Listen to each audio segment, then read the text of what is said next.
All right. Good afternoon, everyone. Welcome back to Success class. Continuation of our organic chemistry class. We started on Monday, so today is Thursday, and so we've had 3 days of organic chemistry class so far. So today makes it the 4th day, and we'll be making progress gradually. So today we'll be looking at another aspect of organic chemistry, and in this aspect we'll be taking reactions. So we want to look at reactions of alkanes, reactions of alkenes, reactions of alkynes, and reactions of benzenes. So our focus today is everything about alkanes, alkenes, alkynes, and benzenes. So stay tuned as we proceed with the class. So without wasting much time, we'll be starting with the alkane family. So please write down alkane. We already dealt with the nomenclature yesterday where we did different priority, right? Nomenclature, how to name skeletal, condensed, bicyclo, we did all that yesterday. So today we want to go straight to the reactions. And before we go to the reaction, of course, we'll fully take preparation. Write down, let's start with preparation of alkanes. Preparation of alkanes. Preparation of alkanes. How are alkanes prepared? Preparations of alkanes.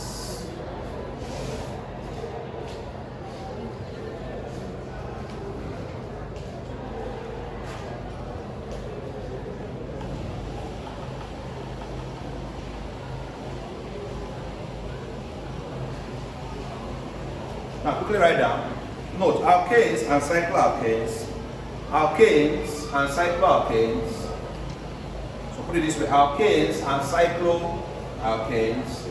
Of course, we say preparation of alkanes. Why are we mentioning cycloalkanes? Because they are prepared the same way. Are we together? So let's learn it together. Alkanes and cycloalkanes are prepared with ease. Alkanes and cycloalkanes are prepared with ease. Alkanes and cycloalkanes are prepared with ease. With what ease? I mean, it's easily prepared with ease by hydrogenation of alkenes. By hydrogenation. By what? Hydrogenation of alkenes. By hydrogenation of alkenes. Class, remember that alkenes are double bonded, right? Anytime you add an hydrogen, 2 hydrogen atoms to an alkane, the pi bond on top will be broken and an alkane will be formed. Class. The difference between an alkane and an alkane is just 2 hydrogens.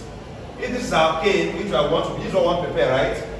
And this is an alkane. Let me just show you quickly. This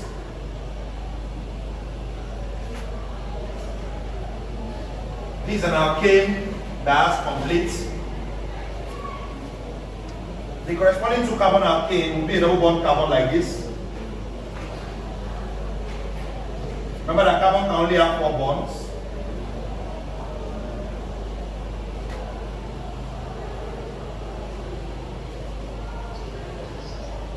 So this is alkane, this is alkane. If you notice the difference between this alkane and this alkane, the name of this is ethane, of course. This is why everybody knows that now. Ethane and this ethane. So they both start with N because it's 2 carbons, but this is single bonded, so that's why it's ending with A, and this double bonded, so it's ending with in. Class, follow me. Now, if you watch the difference between this ethane and ethane, this ethane has 2 hydrogens that this ethane does not have. So by adding hydrogen back to this ethane, if you add 2 hydrogens to this ethane, this pi bond will be broken. Remember when I told you that pi bond is unstable, it's not stable. The sigma bond on that is stable. Sigma bonds are not easily broken, but pi bonds can easily be what? Broken. So collaboration of 2 hydrogen atoms, this pi bond on top can go. Class, it takes 2 hydrogen atoms to what? Relieve a pi bond from the structure. 1 hydrogen atom will not do it, it must be 2 hydrogen. By adding 2 hydrogen atoms here, it will break this pi bond, and these 2 bonds, these 2 places will now be freed up for 2 hydrogen atoms to take place. And this is how ethane. So this is how an alkane can be prepared from an alkene by doing what? Hydrogenation of what? Alkenes. Now why do we say alkanes and cycloalkanes? Because on the other hand, we also have a cycloalkene. This is cyclopropene. Cyclo what? This cyclopropane can turn to cyclopropane. Cyclo what? These three sides, meaning that number of sides is the number of carbon, remember. So 3 carbons, 3. But the difference between this and this is that this one has a double bond inside, it does not have a double bond. So there's a double bond here, but there's no double bond. So that's why we call it cyclopropene and cyclopro. Now class, you can replace cyclopropane from cyclopropane by adding what to the addition of hydrogen will break this double bond and we'll have cyclopropane. We're going to have cyclopro. That's why we said alkanes and cycloalkanes can be prepared with ease. That's why I say because it's too simple, right? So even your test will say with ease because it's too easy. Just add 2 hydrogen and you are done. With ease. With ease. Now moving forward, class, the only thing that you should now remember is that the catalyst that is needed for this reaction. So as simple as this, you now forget the catalyst, that's the place starts. What catalyst will help speed up this reaction? Nickel, right now. The catalyst required for this particular reaction to take place, nickel,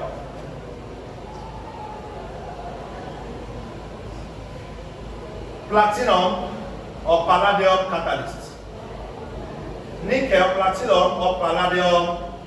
So because this is so simple, this is where you might want to get to it because some people might not forget, might not remember the catalyst because I think it's too straightforward. Nobody will ask you this now, it's too simple, but the catalyst now can come up. Which of catalyst is used for the hydrogenation of what? Alkanes. During preparation of alkanes. Are we together? So when alkanes are prepared, which of the following catalysts can be used? Nickel, platinum, or palladium catalyst. That's how we follow it.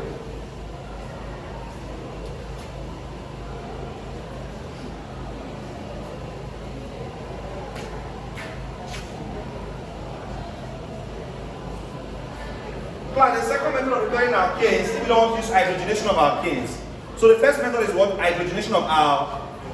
But the second method, if you don't want to use hydrogenation of alkanes, you can also prepare alkanes by dehydrohalogenation of alkyl halides. Right now, dehydrohalogenation of alkyl halides. Dehydrohalogenation of alkyl halides. Dehydrohalogenation of alkyl halides. Dehydrohalogenation, I'll spell on the board. Class, anytime you see any in the reaction, please get used to this term. Anytime you see DE, DE means removal of. DE means what? So D, whatever comes next means that we're removing that person. Dehydrohalogenation, meaning that we're removing an hydrogen halide. Dehydrohalogenate, that is hydrogen and halogen, right? So you are moving an hydrogen and one hydrogen. Because this D means remove. Hydro means hydrogen. Halogen means, of course, maybe chlorine, bromine. So you're moving one hydrogen and one halogen from the alkyl halide. Thank God we have done functional group and you know what is an alkyl halide, right? Alkyl halides are also called what? Halogenoalkanes. Halogeno what? You remember that? The alkyl halides under functional group. There's a reason why we did that first. Alkyl. You know, you'll be here thinking that it's such the same thing, but one thing like that you're not remembering this problem. Please, halogenal-alkanes. Who are halogenal-alkanes or alkyl halides? I taught you in functional group class that they contain what? At least one halogen. So if you have chlorine here and everybody here is carbon and hydrogen, you already have an alkyl halide, also known as an halogeno. And I want to know there are 2 ways of naming it, right? This is propane, but this is carbon 1, carbon 2, carbon 3. So you can call this 1-chloropropane,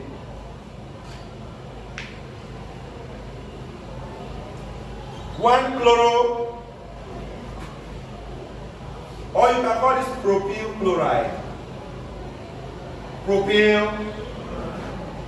When you name it as 1-chloropropane, you're mentioning the halogen before the alkane. So you're naming it as an halogen alkane. Halogen first before. But if you name it as an alkyl halide, you're mentioning the alkyl group first. Propyl is the alkyl, then the halide, propyl chloride.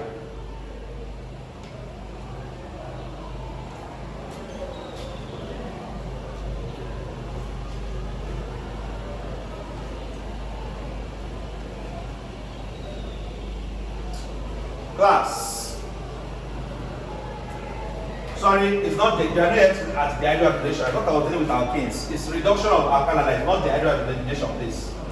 Reduction of alkali. Please correct that, please. It's not dehydrogenation, it's reduction. If I dehydrogenate this, I'm going to have an alkene, not an alkane. If I dehydrogenate this structure, I'm going to have an alkene. Because if I move hydrogen and chlorine here, class, there will be a vacancy, right? Which means that the caustic addition of a double is an alkene that will be formed. Sorry. It's reduction of alkali. Please correct. It's not dehydrogenation. I'm not going to that aspect yet. But the definition and the meaning of dehydrogenation still stands though. Anytime you see D in organic chemistry, it means remove. Are we together? Well, reduction of alkali, not dehydrogenation, please. Reduction of alkali, please correct it. Reduction of alkali. Class, the catalyst used here is zinc and NECO acid. Zinc and what? Aqueous acid.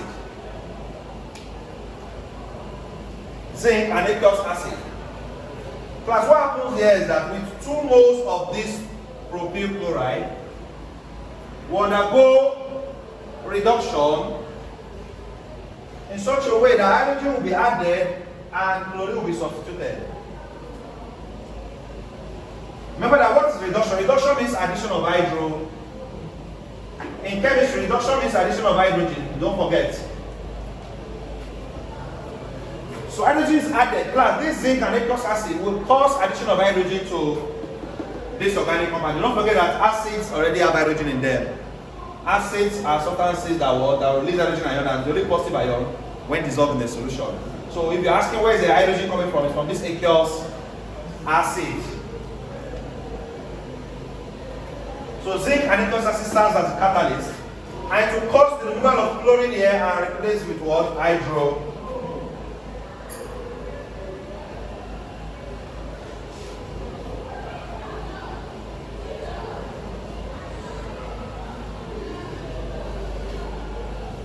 So from propyl chloride, propane is formed. And actually it is 2 moles of this propane that is formed. 2 moles of this propane is formed, class. You will require 2 moles of propyl chloride. Because I'm drawing the structure, normally your text, they just give it as this 2CH3, CH2. They use Br, if you use Br, you use Cl. 2 moles of this. Then when it reacted, this Br was replaced with hydrogen. Then the chlorine that was replaced there will also come and form HCl with the remaining hydrogen that is available. HCl will be formed. So we have reduction of alkali. Reduction of alkali is the presence of zinc and aqueous acid. It's another way of preparing what? Alkanes. It's another way of preparing what? Alkanes.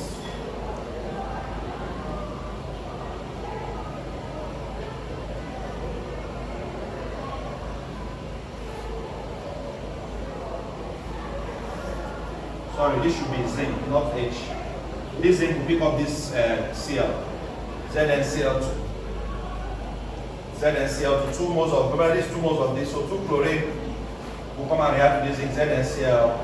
So the hydrogen comes from the aqueous acid, and the zinc here helps us to attract the chlorine out, to bring out the chlorine, so hydrogen can go in. The zinc helps us to what? To draw out the chlorine. Since zinc is highly electropositive, chlorine is always in a negative. They match each other and they form ZnCl2, and then hydrogen comes in and takes this position. So these are the 2 ways in which alkanes can be produced. One, we have the what? Dehydration. What did I say? First one is what? Hydrogenation of alkanes. Hydrogenation of alkanes, and the second one is reduction of alkyl halides. Reduction of alkyl halides. Those are the 2 ways in which alkanes can be formed.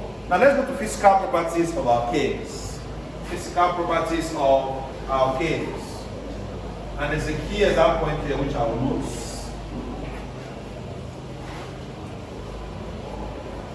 Physical properties of alkanes.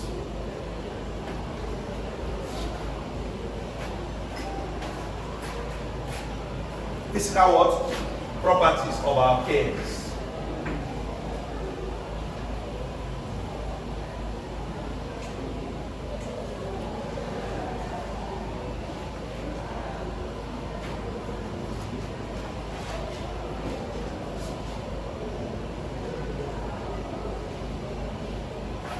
physical properties of alkanes. One, note one. At room temperature and 1 atm pressure. At room temperature, at what? At room temperature and 1 atm pressure.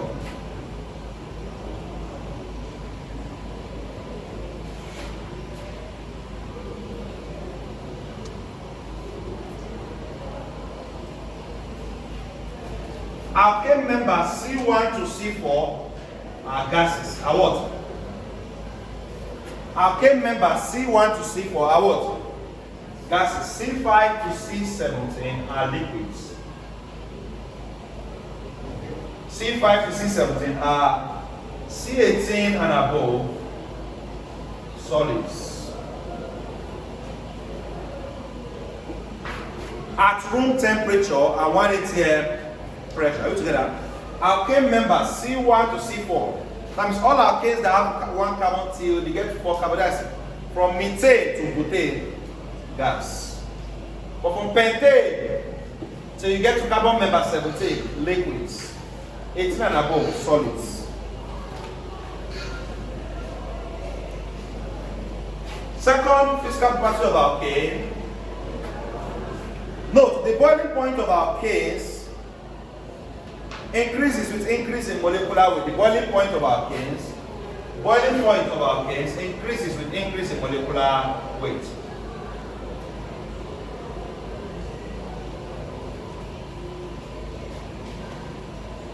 Boiling point of alkanes does what? Increases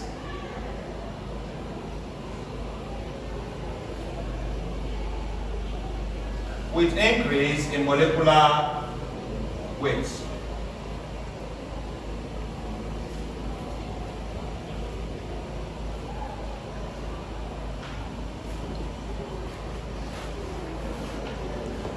But note, class,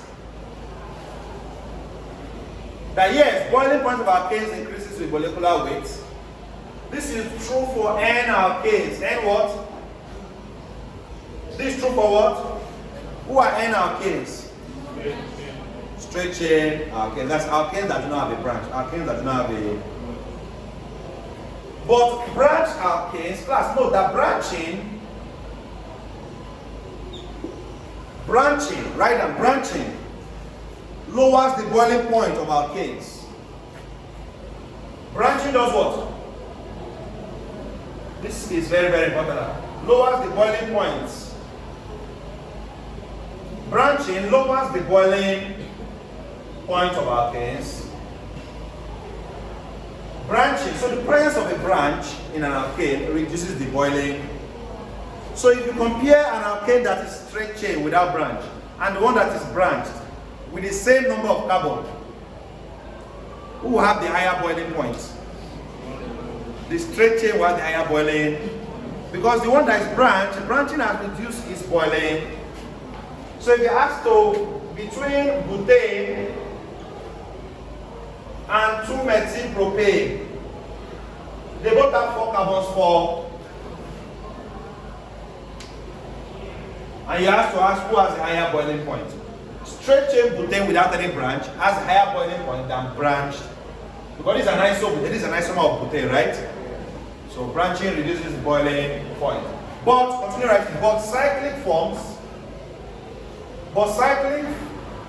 increases boiling point. Cyclic form does what? Why branching reduces boiling point of alkanes? Cyclic form does what? Increases the boiling point. So what would be the cyclic form of 4-carbon alkane? Is a 4-sided polygon, right? It's a 4-sided. What is cycle? Meaning that it's a ring, right? So who is a cyclo compound that has 4 carbons? You just draw a 4-sided polygon, right? A cyclo compound that has 5 carbons, you draw a 5-sided. A cyclo compound that has 6 carbons, you draw a 6-sided. Class, cyclic forms increases the boiling point, while branching reduces the boiling. So this is butane. This is 2-methyl propane. And this cyclo what? Butane. Cyclo. Class, If those that attended our first marathon, remember when I asked you to arrange this in order of increasing boiling, and it's even in your past question. If you have been doing your past question, you must have seen it. They'll give you 3 alkanes and ask you to arrange in order of increasing boiling point. One of them is straight chain without a branch, one of them has a branch, and one of them is cycling. Amongst the 3, the highest boiling point is the cycling form, and the lowest is the what? Branch. This guy is just in the middle. So in increasing order, arrange the following alkanes in increasing boiling point. Check the past question is there. In increasing boiling point, the person that has the lowest boiling point is the branch alkane. So that is from lowest to highest, right? So branch, straight chain, then cycle. So cycle increases the boiling point of an alkane, while branch reduces the boiling. Please take notes.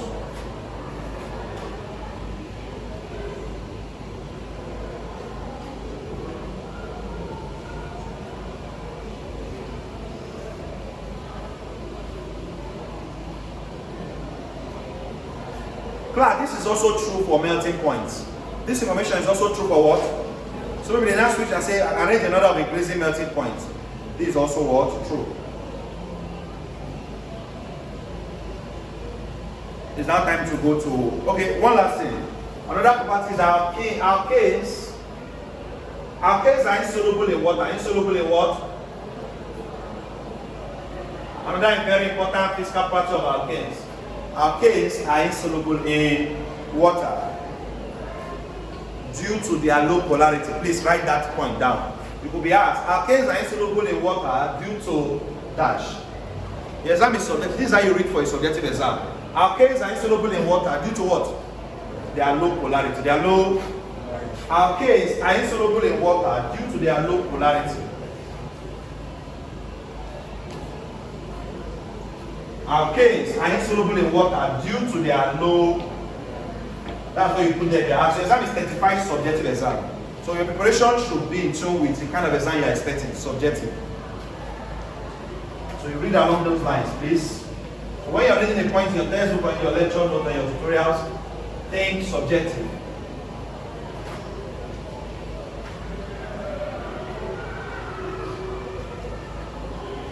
Class, did I tell you that alkanes are also called paraffins? But why are they called paraffins?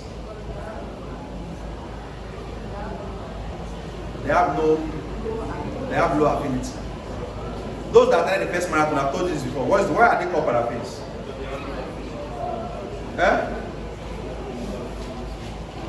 What is for attending class if you don't even? So why am I teaching this class again if you don't know it? Go back to your notes. Why are alkanes called paraffins? So why are you here now?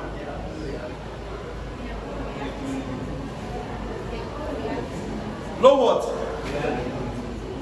No. Alkanes are not as reactive as the alkanes and alkyne antiphons because they are saturated. But I give you a reason. Why are they called paraffins?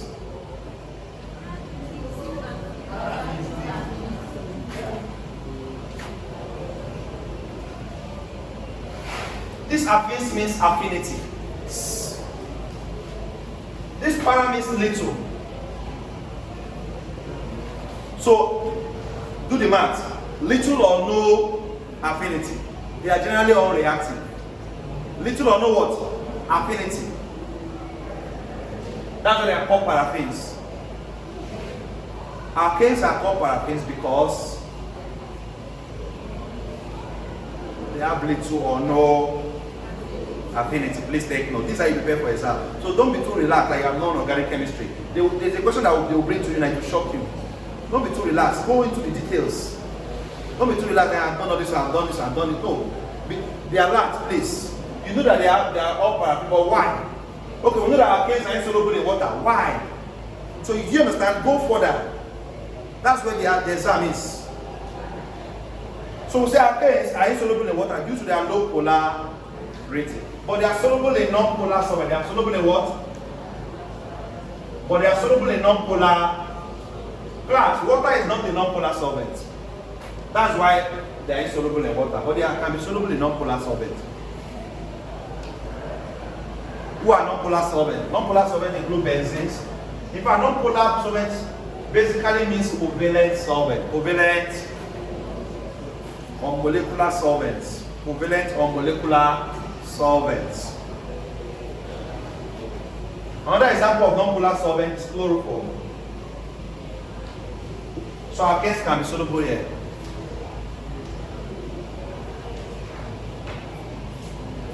If I'm an examiner, I will set question. All of you that think you are not drawn or so, you still fail it. I will just set question. Alkanes can dissolve in which of the following solvents? Let me say the structure will help you then. You can draw the structure in the word. Alkanes can dissolve in which of the following solvents? It's in your textbook here. Benzene, chloroform, and tetrachloromethane. And tetrachloro. So there are still many ways they can get it if you don't prepare well. Don't be too relaxed, please. Don't say I've covered it before. Don't be too relaxed. This is where they will bring it from now. You will not get it. Alkanes can dissolve in benzene. They can dissolve in chloroform. Secular before they dissolve it, they will just give you benzene, chloroform, secular dissolvents in which alkanes can dissolve. You can put an odd one that is not there. Alkanes can dissolve in all these because they are not non-polar, but they are insoluble in water. Water is polar. Water is what?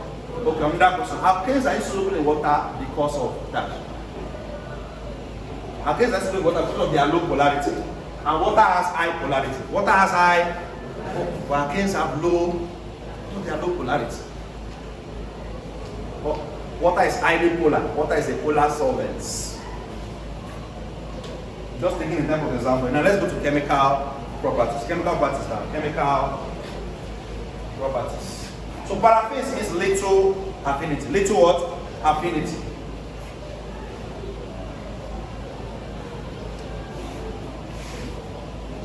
So another name for alkanes is paraffins. Another name for alkanes is paraffins. All these things are in your textbook. Class. Chemical properties of alkanes. Are you there? Let's go. Note, alkanes react with very few chemicals. Alkanes react with very few chemicals due to their little or low affinity. Due to their little or low. Alkanes react with very few chemicals due to their little or low affinity. Hence they are called paraffins. See, this is where the textbook mentioned the paraffins. Hence they are called what? Paraffins. So your textbook is saying it again, page 117. It's there. Alkanes react with very few chemicals. They are nicknamed what? Paraffins. And it's a Latin word. Paraffin means little affinity. Little, page 117 of your textbook. So when we look at chemical properties of an organic compound, we are simply looking at how the organic compound will react in chemical reactions. How does the organic compound behave in chemical? So under chemical properties, after writing this little or low affinity also for paraffins, they react very few chemicals. We now write down some important reaction of alkanes. Some important what? They don't readily react, so when they do, take it serious. Some important reactions of alkanes.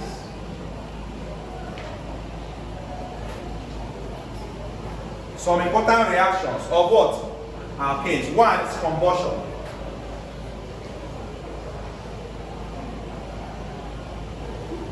Some important reaction of alkanes. One is what? Combustion.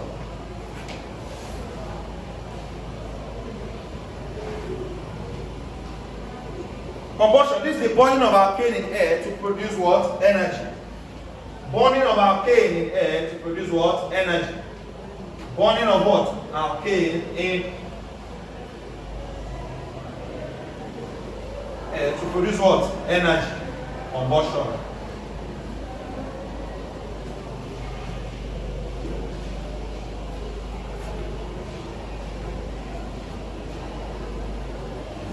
Class. Alkanes can undergo two types of combustion. Alkanes can undergo what? Two types of what? We have complete combustion and incomplete. Complete combustion and what? Please, don't be that with the first one. I'll be checking your notes. 1990, I was not saying for be adding it. Complete combustion and what? Incomplete what? Combustion. Complete combustion takes place in the presence of excess oxygen. Excess oxygen will lead to complete combustion. Incomplete combustion takes place in the presence of little oxygen. Little what?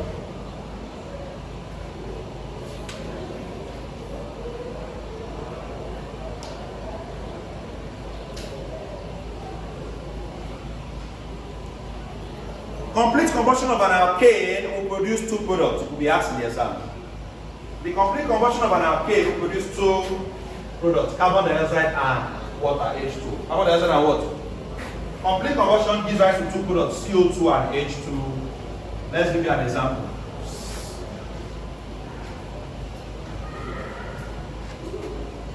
The most important member of the alkane family is methane. I told you that, right? The most important member of the alkane family is methane. So CH4 reacting with 2O2 to give CO2 plus 2H2O. 2H2. CH4 reacting with 2O2 to give what? CO2 plus 2H2O.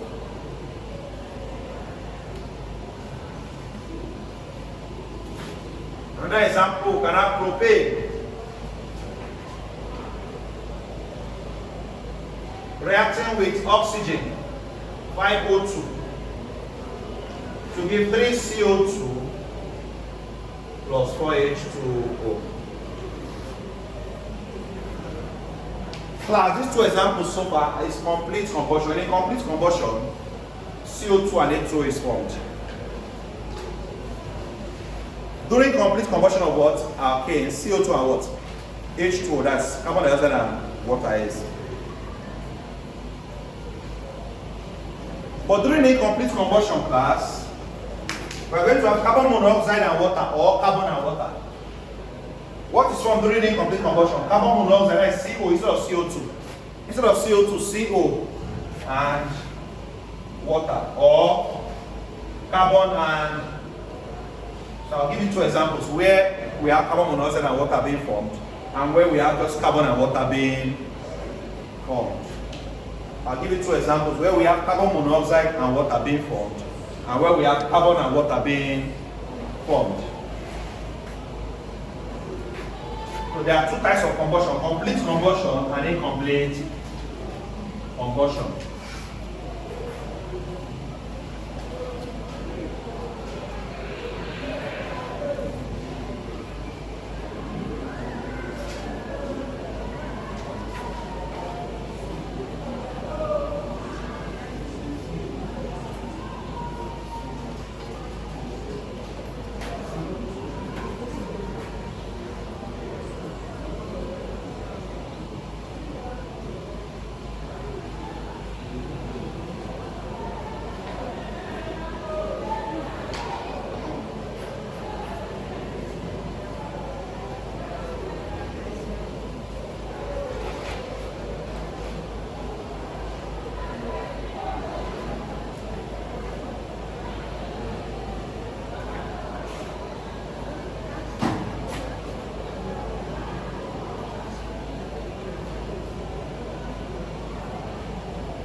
So this is first example is when carbon monoxide and H2O is formed, and second example is when carbon and H2O is what? Is formed.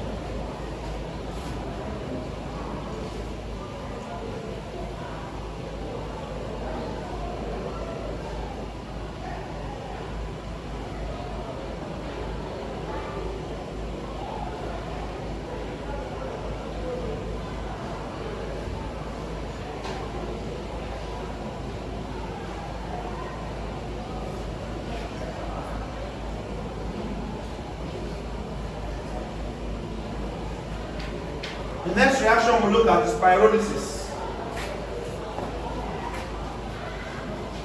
Pyrolysis. Pyrolysis.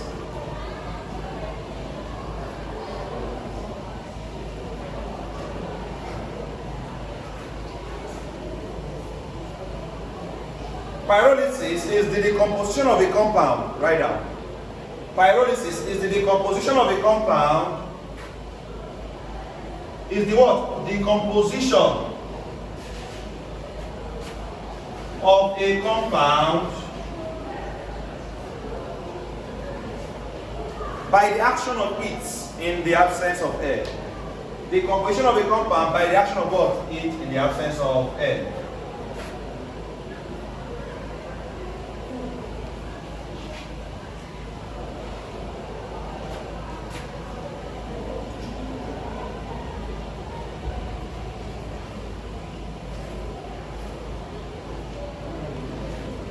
Pyrolysis is the decomposition of a compound by the action of what? Heat in the absence of air.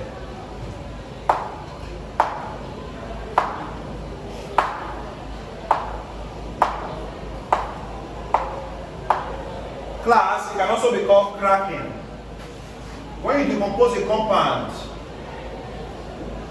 by applying excess heat to that compound, it's called pyrolysis or cracking.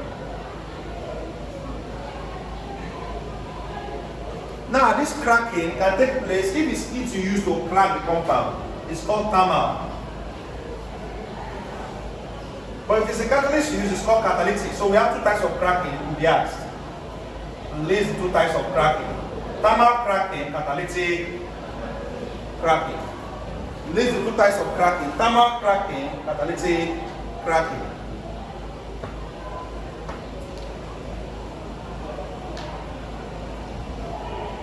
Thermal cracking, catalytic cracking. What is cracking? Another name for pyrolysis is what? Cracking. So when you break down a compound with heat, excess heat, it's thermal. When you use catalyst, you combine it with serious catalyst, catalytic. So there are two ways you can decompose a compound. Application of excess heat, thermal. Using a catalyst, catalytic cracking.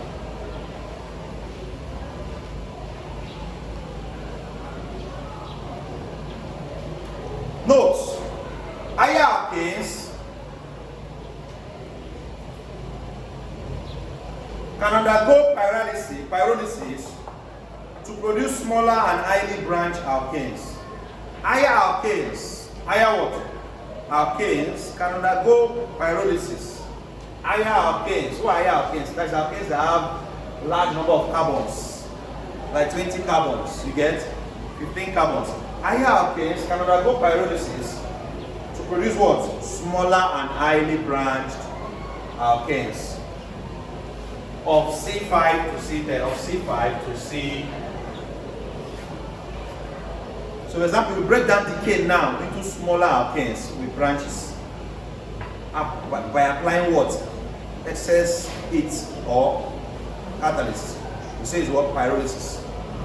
Are we together? Now chlorination of alkanes.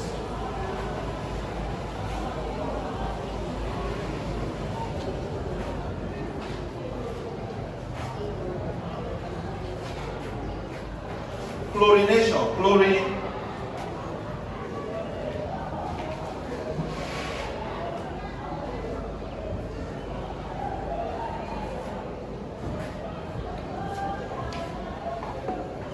Class.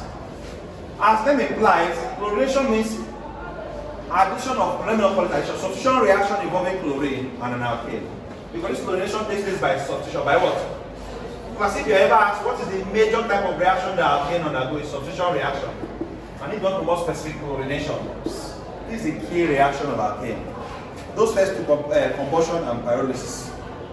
This is the key reaction that alkanes undergo. Because class, remember I told you that alkanes are saturated, right?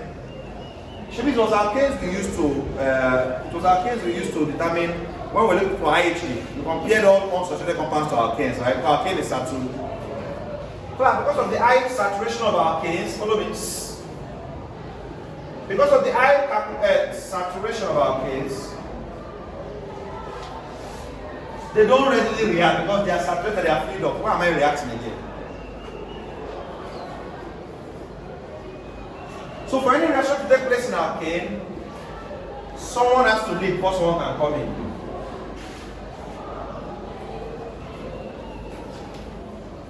And any reaction that involves someone leaving and someone entering is already substitute or replacement react. Someone has to leave for someone to come. So chlorination takes place by substitution reaction. And this chlorination proceeds in 3 stages. You could be asked this. We have the initiation stage, we have the propagation, and we have the termination. Initiation, propagation, termination. What are the requirements for chlorination to occur, class? Of course, there was the presence of chlorine, right? Definitely. You need UV light or very extremely high temperature. Simply what? The application of heat. One of these must be present. Application of heat that is high temperature. UV light or high temperature.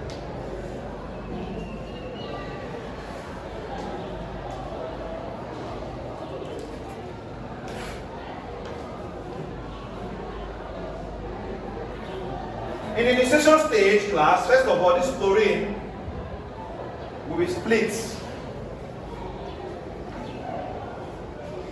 in a process known as homolytic cleavage. Homolytic what?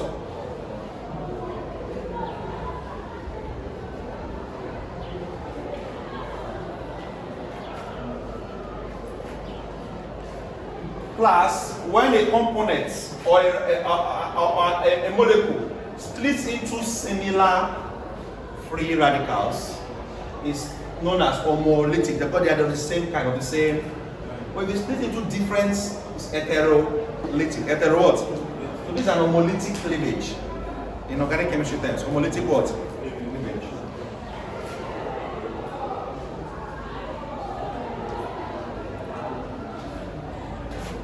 After that, one of the chlorine that's free radicals comes in to attack the methane molecule. Let's use methane. So what we have here is butane, but let's use methane. Methane is the most important member. So methane, how methane behaves will also help us understand how other members behave. This is the most important member. So first, the initiation stage is the chlorine that wants to come in here because chlorine must first prepare himself because there is no space.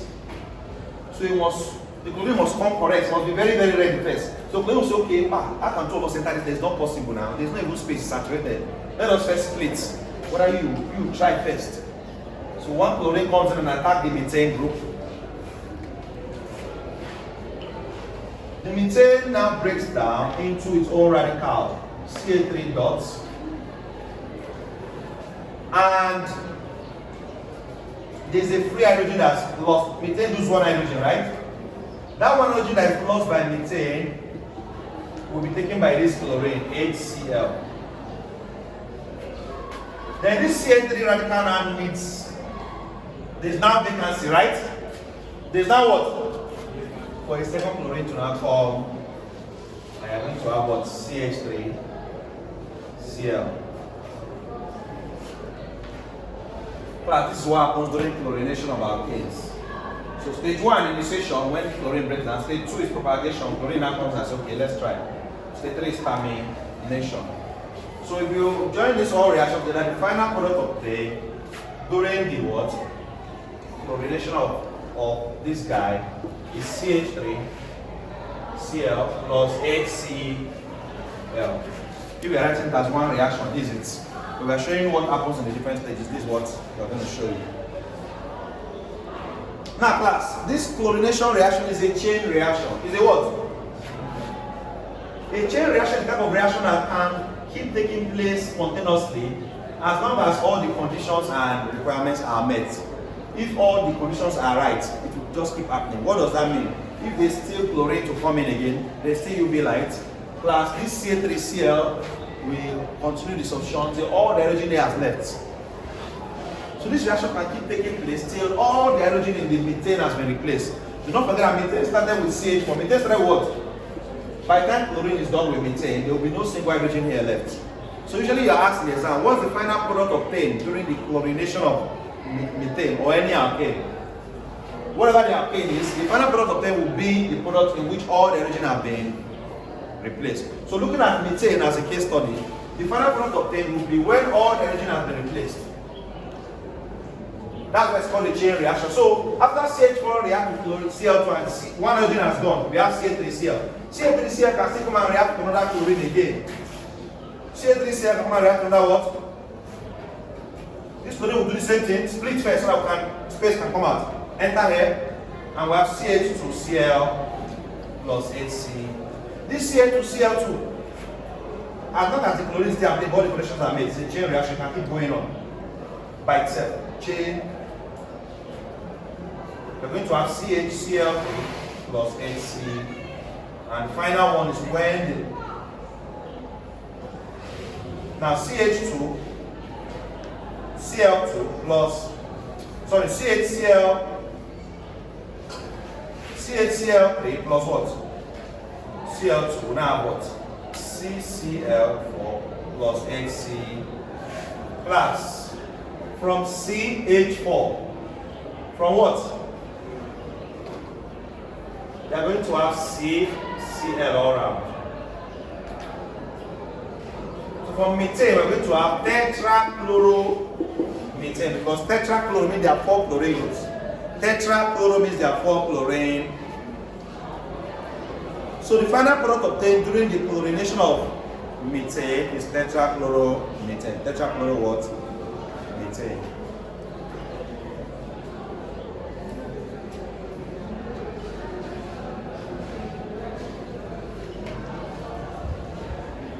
Note, the energy required for this chlorination is known as dash. What's not the energy required for chlorination of alkanes? It's called bond dissociation energy. Exam. Bond dissociation what? The energy required for chlorination of alkanes is known as bond dissociation energy.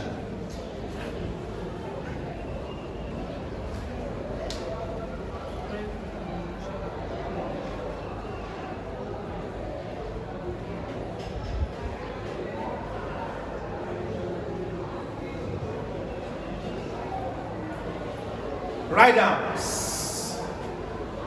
I wish to get a class. These are a very key point I want to give you now. Write down free radical. Free.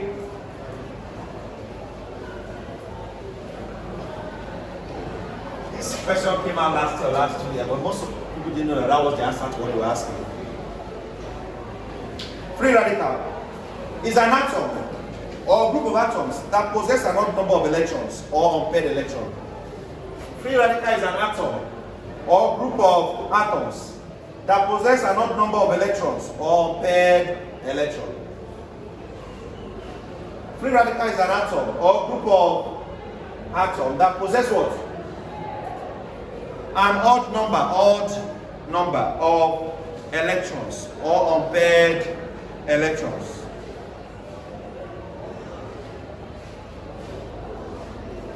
Free radical is an atom or group of atoms that possess an odd number of electrons or unpaired electrons. And all the electrons represented by a dot. Look at these dots here. Anytime electron is odd, we represent it with the word dots. So it's clear that this is a free radical, this is a free radical. So you ask in the exam, an atom or group of atoms that possess what? Odd number of what? Electron or unpaired electron is known as dash. Free radical. Free radical.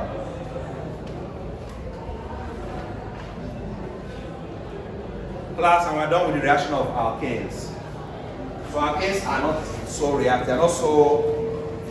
Alkanes are not so. So you see, this is the key reaction of alkanes. So every exam point. Don't forget the bond.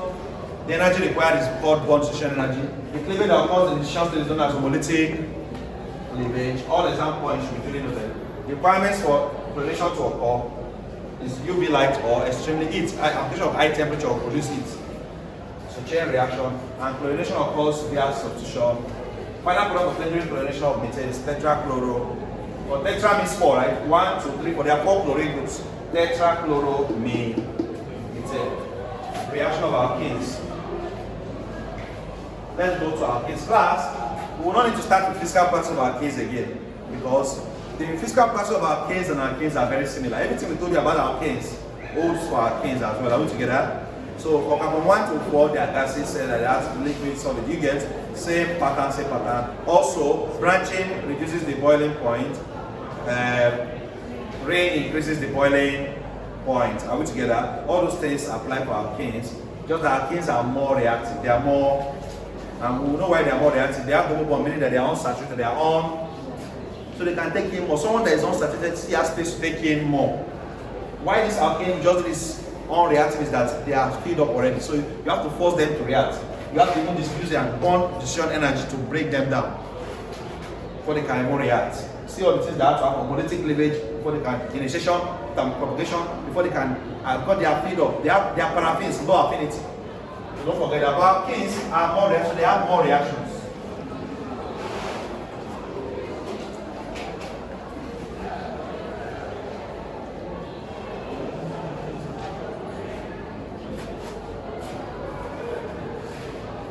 So we already know that alkanes are sp2 hybridized, right? An angular orientation of alkane is 120 degrees, and the shape of a typical alkane molecule is what? Planar triangular, right? Or trigonal shape.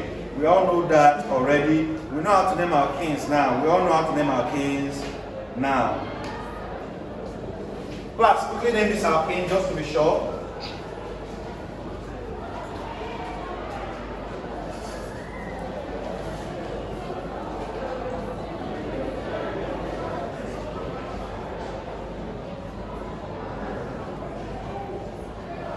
So what's the name of this alkene?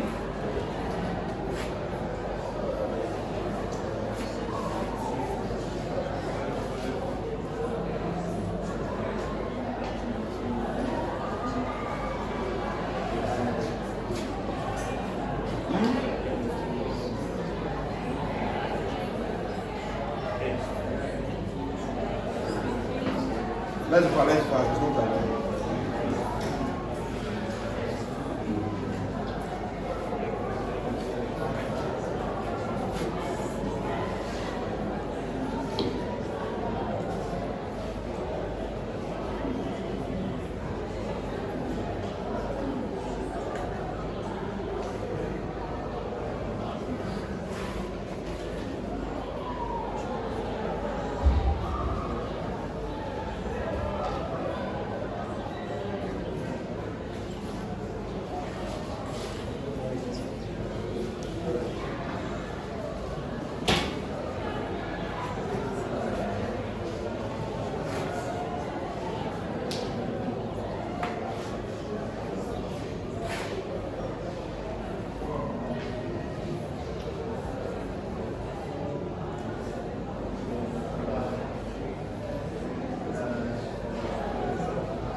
What is the general formula for alkanes? CnH2n, right? Okay, without wasting more time, let's go. This is 1, 2, right? 3, 4, 5, 6. Anytime you see these things come by, look at they are methyl groups. They are what? In a skeletal structure, this is the methyl group. So there are 2 methyl groups attached to the carbon 5. Anytime you say I got to skeletal now, right? If you missed the previous day's class, there are videos for you, so go and watch it. I want to get that. We recorded the classes Monday. So all classes have been recorded.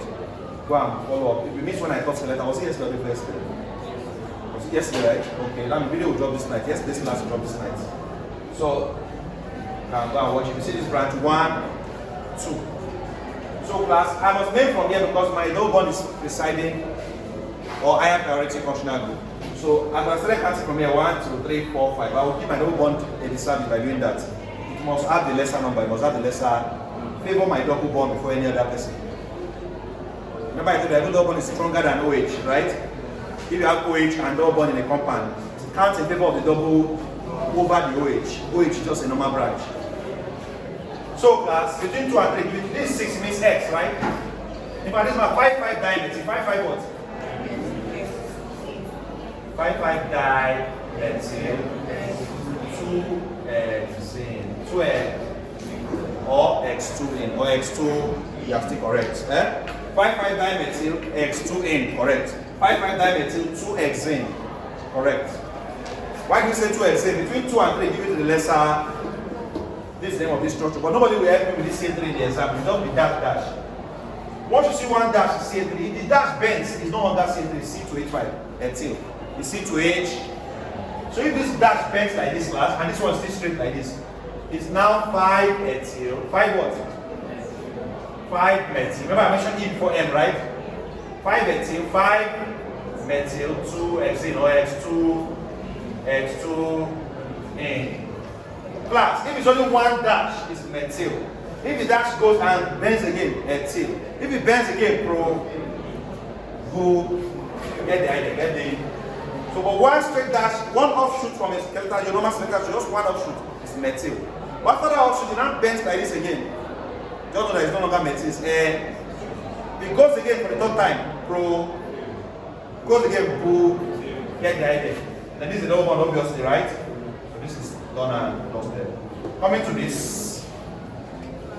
As soon as you decide this double bond, that is your carbon 1 and no even argument. That be 1, 2, 3.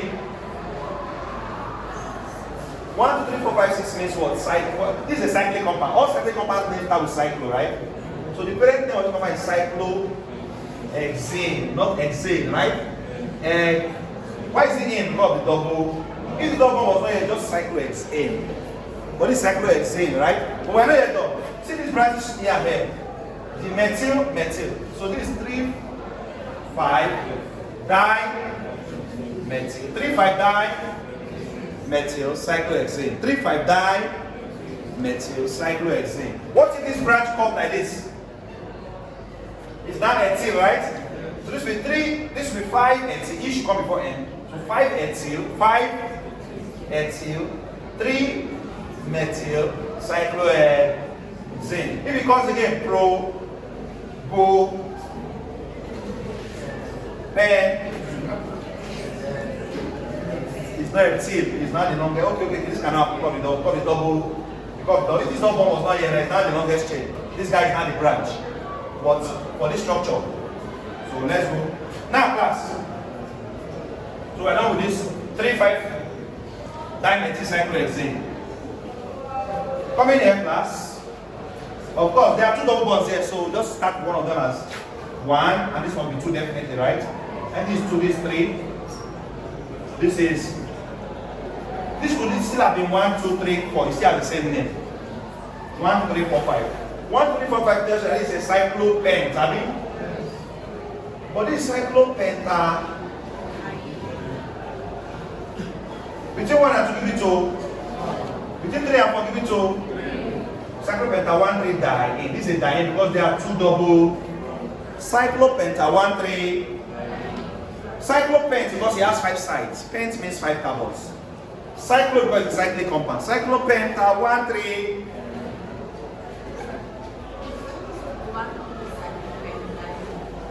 1, 3 cyclo. You are correct. Yes, you can say that 1, 3 cyclopenta diene. Yes, you are correct. Class. This is done. Coming to this. This 1, 2, 3. 1, 2, 3 what? This one is simple. What's the answer?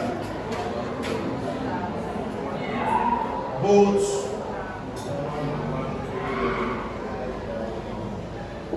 Or you can say buta 1, 3 diene. Because between 1 and 2 give it 2. Between 3 and 4 give it 2. 4 carbon means buta 1, 3 diene. Buta 1, 3. This last one now, class, be very careful here. Follow me. This is a branch that is having a double bond. Remember, anytime a branch is in skeletal form, don't start counting this as 1, 2, 3, 4, you'll be wrong. Because this is just an offshoot to attach to the branch. So this is your 1, 1, 2, 3. 1, 2 what? Class, without this double bond, what would you have been? So having propane, when it goes 1, 2, 3 is propane, right? But because the double bond is propenyl, propane. But class, let's now name the main structure. This double bond means that this is the 1 and 1, 2, 3. 1, 2, 3, 4. So propene is attached to the fourth carbon of this structure. What is the brand name of this structure? Cyclopentane, right? Because the double cyclopentane, because it's 5 carbons, right? So this is cyclopentane. Now there's a branch that is called propenyl on carbon 4, right? So this is 4-propenyl. 4 what? 4-propenyl cyclopentane. 4-propenyl cyclopentane. 4-propenyl cyclopentane. Pro because it's 1, 2. Without this double bond, it would have been propyl. But the double bond is propenyl. 4-propenyl cyclopentane. Preparation of alkanes. Preparation of alkanes. Preparation of alkanes. If I was too fast in any of these things, you can always go and sit down and watch it again. Calm down. What did you say here? It was too fast here. If I was too fast, are you together? Check it again. Just slow down, pause, check. This is what they did. Okay.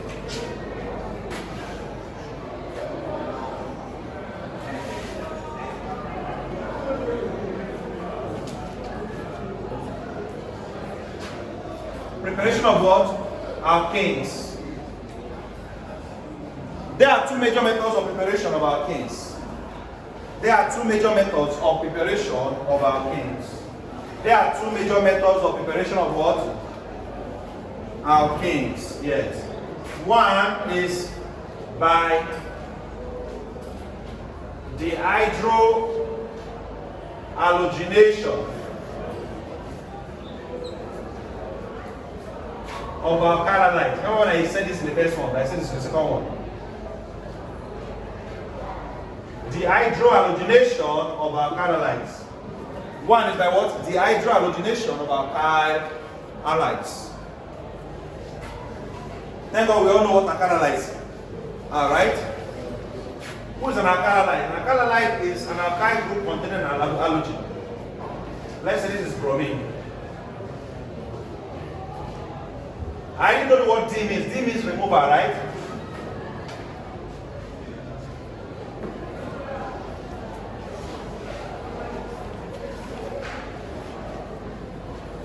What will cause the dehydrogenation of an alkali? A base, a suitable base is needed. Who are bases? You know base now, NaOH, KOH, a base. Base will cause dehydrogenation to occur.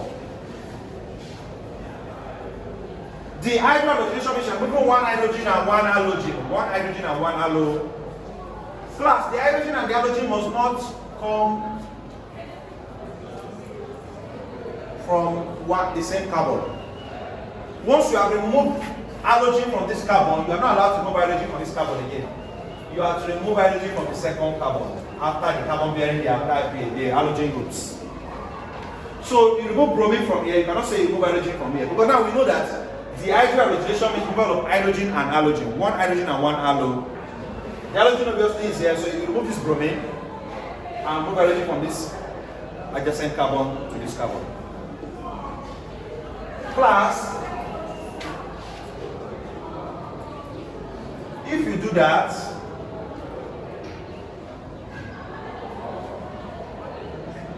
you immediately create a vacuum here, a space or a vacancy here. And when there's nothing to fill up this space, a pi bond now joins to the sigma bond. So from what we know of this structure, 1 bromo propane. 1 bromo what? Because they'll give you this structure now. 1 bromo propane will undergo dehydrogenation to give dash propane.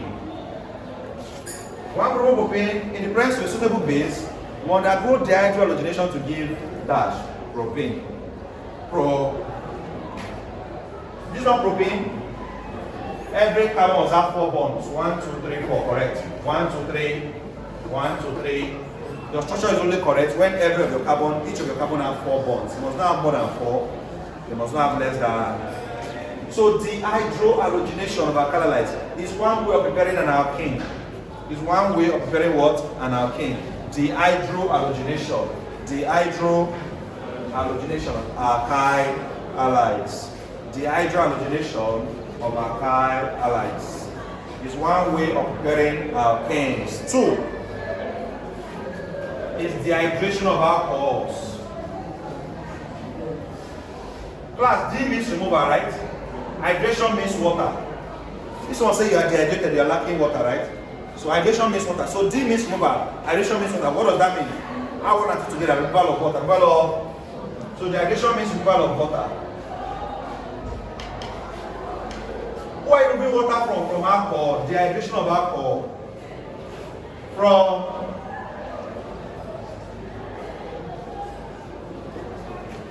dehydration of alcohol is another method of preparing what? Alkanes. Class.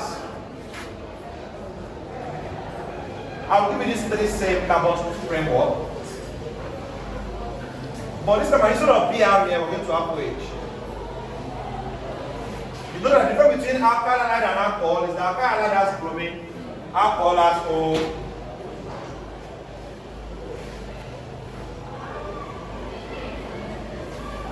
So as it breaks with a suitable base, alcohols can undergo removal of water. What makes up water? One H and one O. H2O. H and OH. Class, this carbon loses OH and this second carbon loses H. Just like this carbon loses Br and this carbon loses. This guy loses OH, this guy loses H, and a vacancy is created with this formation of a double. So the same procedure.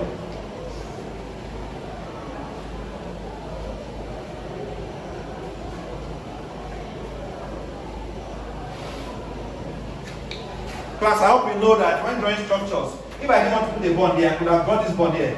It's still correct, and this is where the space doesn't matter, right? This guy could still have been here.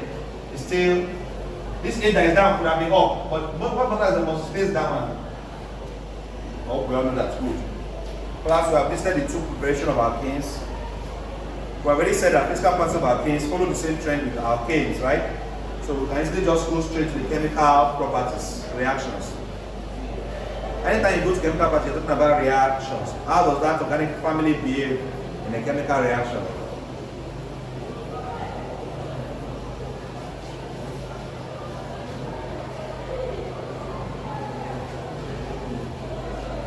Chemical reaction of alkanes class. Chemical reactions of alkanes.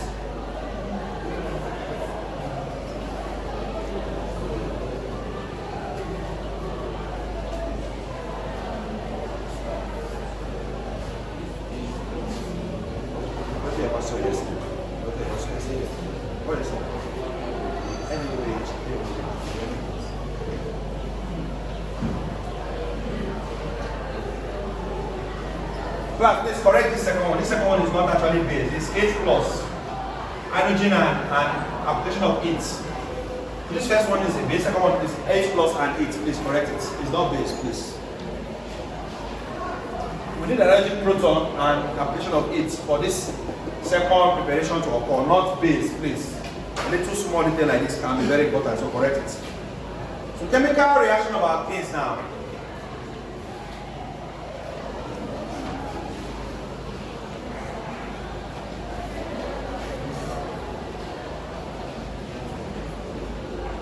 No, the major reaction alkanes undergo is addition reaction. Addition. So when we were doing alkanes, their major reaction is substitution, right? Alkanes what? Addition. Addition reaction.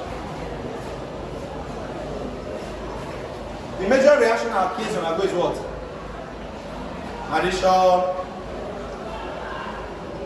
So you're going to write down addition reactions of alkanes. Addition reactions of alkanes. Addition reactions of alkanes.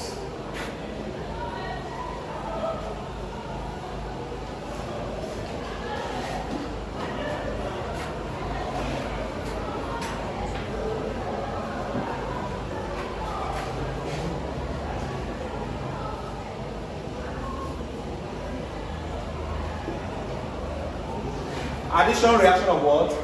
Alkanes.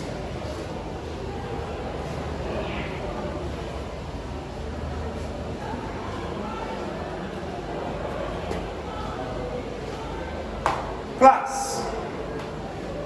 Alkanes usually react with a group of atoms known as electrophiles.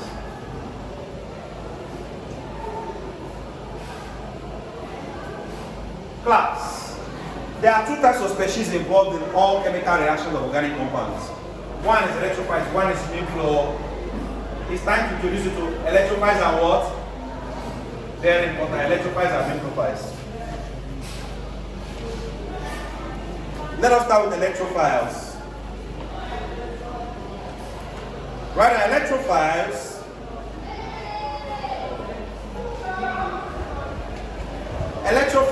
are electron deficient or electron loving species.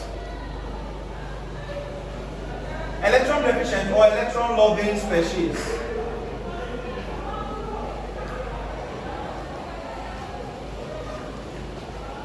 Electrophiles are what? Electron deficient or electron loving species.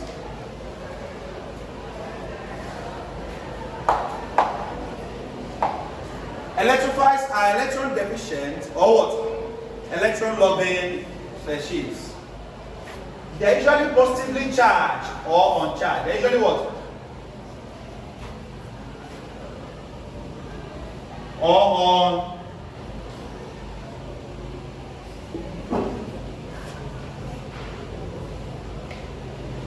They are usually positively charged or uncharged. They are usually positively charged or on. They are also known as carbocations. Class in your exam, the class Chevrolet is not an electrophile. It's not even in your exam, it's in your past result. Chevrolet is not an nucleophile. Secular at the electrophile among the following species. So let me give you examples of electrophile. Let me give you examples of what? Electrophile. Who are electrophiles again? Electron deficient species or electron loving. They are positively charged or neutral, means uncharged. Uncharged means neutral. Uncharged means when you are neutral, you are uncharged. They are also called carbo. So what are examples of electrophiles? Class. All halogens are electrophiles. Halogens. That's bromine, chlorine, iodine, electro. These people are electron deficient. They love electrons. Plus, H plus, hydrogen ion is an electrophile. Ca3 plus, an electrophile. Methyl plus. NO2 plus, nitronium ion is an electrophile. Note all these electrophiles, they are important for exam. NO plus, electrophile. SO3, electro. CO2, carbon dioxide, electro. BF3, that's boron fluoride, electro. AlCl3, electro. Note all these can come in the exam. Okay, but this is all Br2. Ozone is an electrophile, O3. Class, they are electron acceptors, they are electron deficient, they are electron loving. They are electron acceptors, electron deficient, electron loving. So electrophiles are electron acceptors, electron deficient, electron loving. Positively charged, uncharged, or neutral. Carbocations. These are all examples of electrophiles. Are we together, class? Now let's go to nucleophiles.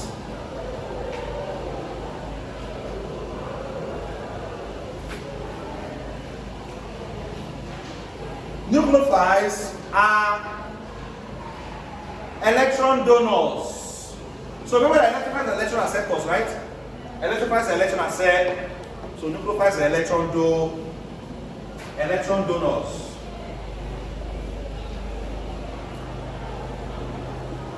They're electron rich. You can only donate if you are rich, have you? So this guy is electron deficient. This one is electron rich.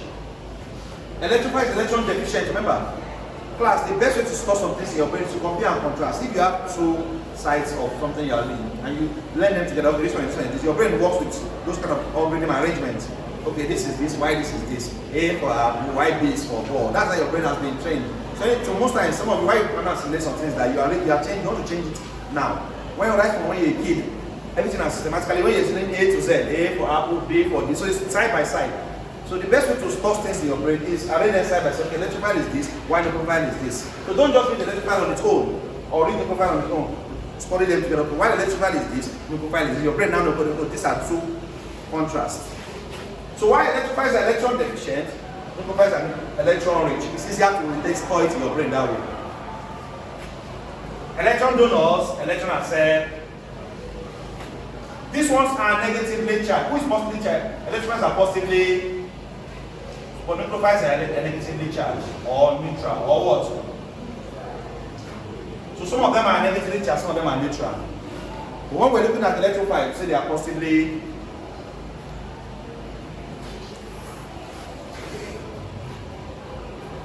Example of nucleophiles. OH minus, well, these are example points, so they are very important. Cyanide ion, CN minus. RO minus, you know what R means now, any methyl group with oxygen minus. R means alkyl group, remember. R means alkyl. RS minus. RCO2 minus. NH3, ammonia is a nucleophile, and H2O, water is a nucleophile.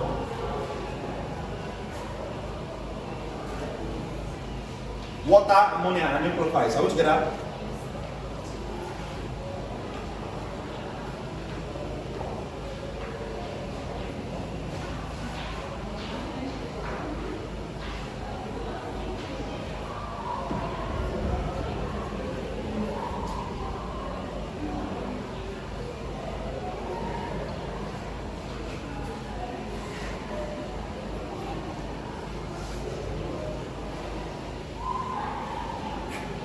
Since we are looking at reactions, first you must know that in organic reaction, there are 4 major types of reactions that organic compounds undergo.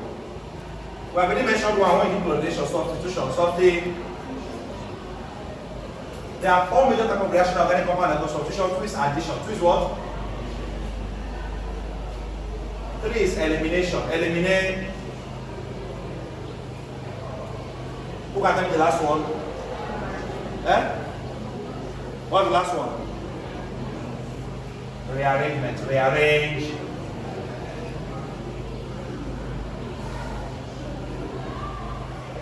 These are the 4 major types of reaction all organic compounds undergo. It's either you undergo substitution reaction, you undergo addition reaction, you undergo elimination, or you undergo rearrangement reaction.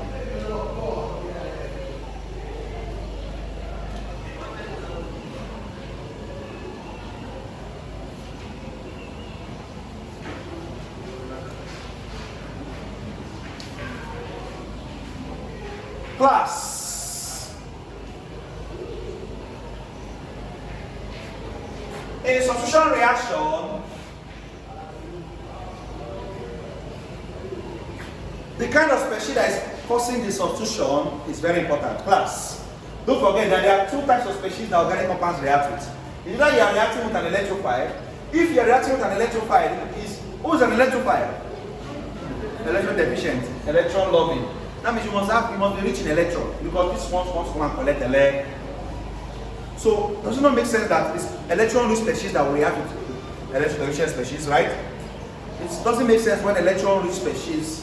So when it doesn't make sense when electron deficient species react with another electron deficient. Who will give who? Deficient. Nothing come out, right? So electron-rich species usually react with electron deficient. Electron-rich species usually react to what? Electron deficient. So what am I saying? Substitution reaction, the kind of species that causes the substitution, if it's a nucleophile that causes the reaction, there are 2 types of nucleophilic substitution reaction. I don't know if you have seen your past where they ask you SN1 and SN2. And you ask you to write the full meaning of what is SN1, what is the full meaning of SN1, and what is the full meaning of SN2. Class, just that, there's just a suggestion, which you please correctly denote SN1. S here means substitution, N means nucleophilic, 1 means unimolecular. So SN1 reactions are substitution, nucleophilic, unimolecular reactions. Right, SN1 means what? Substitution, nucleophilic, unimolecular reactions. SN1 means what? Substitution, nucleophilic, 1 means molecular. Uni what? That means the reaction is involving just one molecule.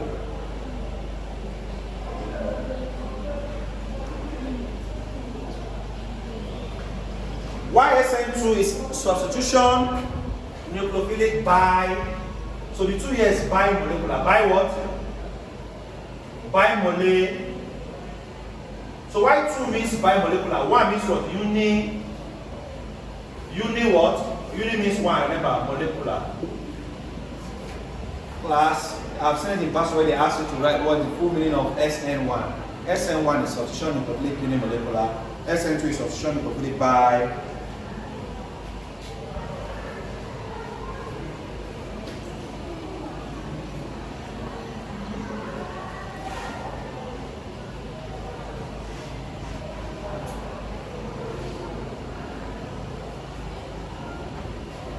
Class. I said we have 4 types of reaction that organic compounds undergo, right? Substitution means that someone comes in and before someone will come in, someone has to leave, right? In addition, which we are, that's what we are in our case, right? Addition means nobody has to leave before someone comes. Elimination means complete removal of someone without bringing another person in. You got to remove someone. You got to remove hydrogen from an atom, from a compound. You have eliminated. Class, rearrangement is when an organic compound just rearranges to give something. Nobody leaves, nobody adds, but the organic compound just rearranges to give another compound. Rearrange. Remember when F. Wohler rearranged ammonium cyanide to form urea? F. Wohler 1828. When we said that F. Wohler was able to rearrange ammonium cyanide undergoes what? Rearrangement reaction to form urea, right? I showed you the reaction that first day. Page 2 of your textbook. Page what? F. Wohler in the year 1828. What is F. Wohler? Frederick used ammonium cyanide to undergo a rearrangement reaction to give what? Urea. So, and he was able to disprove the fact that all organic compounds are naturally occurring compounds, because we now find out that some organic compounds can be synthesized by man, right? Which I told you in the first day.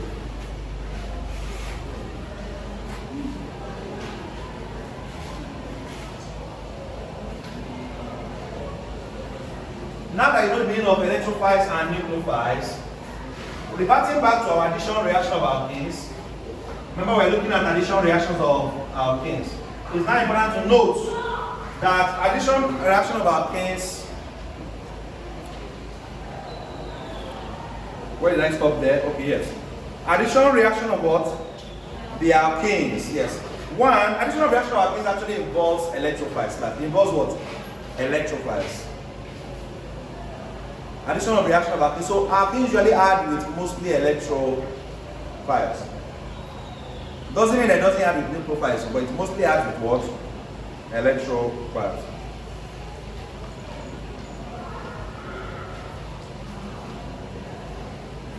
The first addition of reaction of alkenes we'll look at today is addition of bromine. Addition of what? Addition of bromine.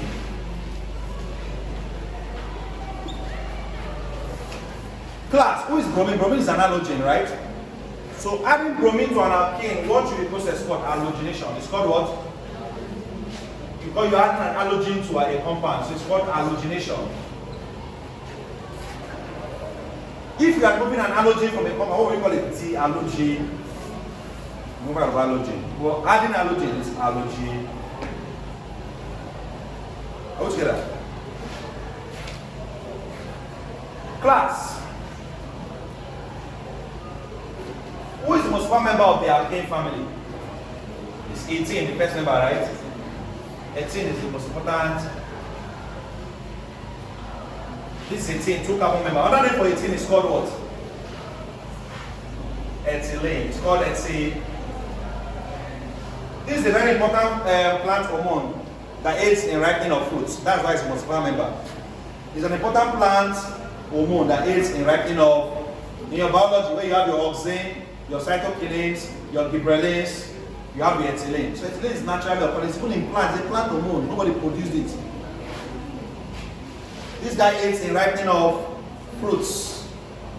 That's why it's the most important member. So if you're asking, there's another name for 18, it's called ethylene.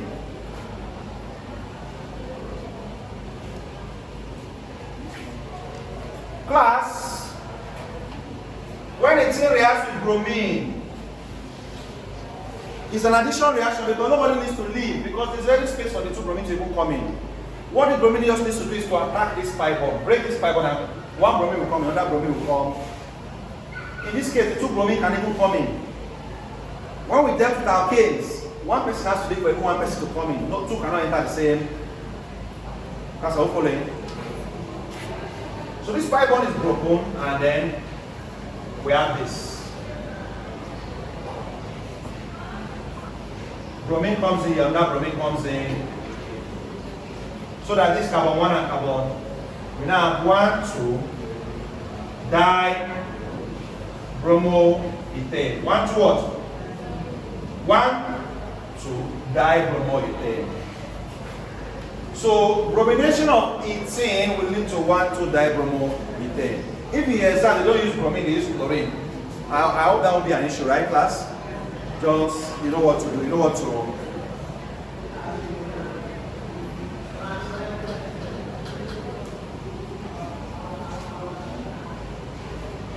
Class, during this process, the reddish brown color of bromine disappears.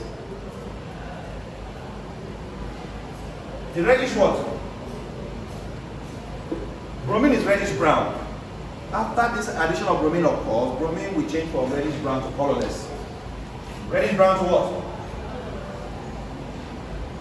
Class, this is a major test for alkanes. So if you want to test if someone is an alkane, if you want to test if an organic compound is an alkane, what do? Reacting with bromine, right? You already see that your bromine is reddish brown before the reaction occurred. All of a sudden, the reddish brown became colorless. This is an alkane. This can be a major test for alkanes because the color changed from reddish brown to colorless. Oh, you did a practical like this. Okay, 1, 3, 2. So from reddish brown to colorless. 2, second reaction. Hydrogenation, addition of hydrogen, hydrogenation. So addition of bromine is halogen.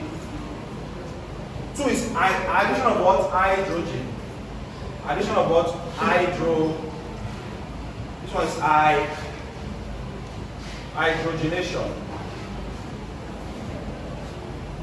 Addition of hydrogen. Hydrogenate. Class, the same thing bromine did here is what hydrogen will do. Instead of bromine, now what? Hydrogen. The same thing bromine did is what hydrogen will do. So hydrogen will attack this pi bond. You see that there's a space for two of them to come in. Attack the pi bond and fill it up. Instead of bromine, we're going to have what? What will be the name of the compound? From ethane, what are we going to have? Ethane. So ethane undergoes hydrogenation to give ethane. Let me pause this video. Pause the video. You know where they pause, right? Class.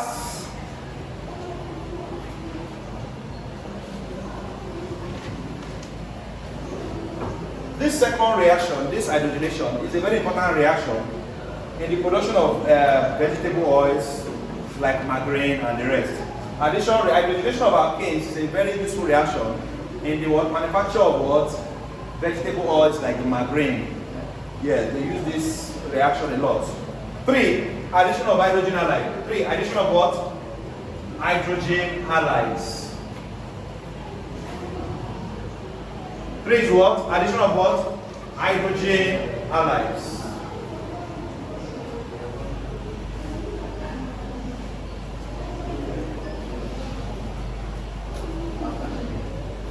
So this is another reaction of alkanes. Addition of what? Hydrogen and halide. Where's halogen, right? Hydrogen halide means add one hydrogen, add one halo. So what we know the process called hydrohalogenation. Hydro what? Hydrohalogenation of alkanes. Hydrohalogenation of alkanes. Hydrohalogenation of alkanes.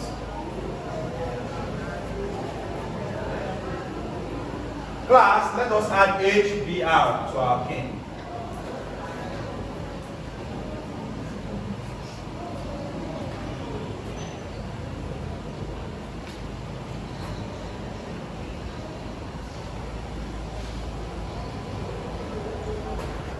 Class, the same thing will still happen. This H and B, I know that there's two spaces to fill up, so they will not even be, they will not even stress themselves. Know that there's two spaces. Let's just break this bond.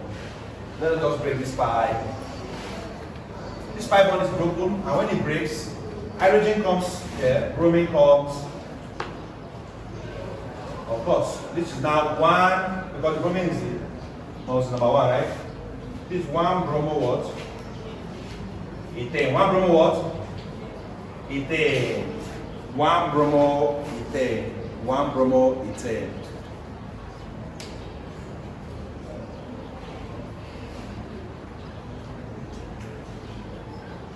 For class, when we increase the carbon length of this alkane, we are going to have a problem. And the problem that my chronicles will solve for us. When we increase the carbon length of this alkane, when you finish writing this, I will show you. We are going to have a problem which only Maconical's rule will solve for.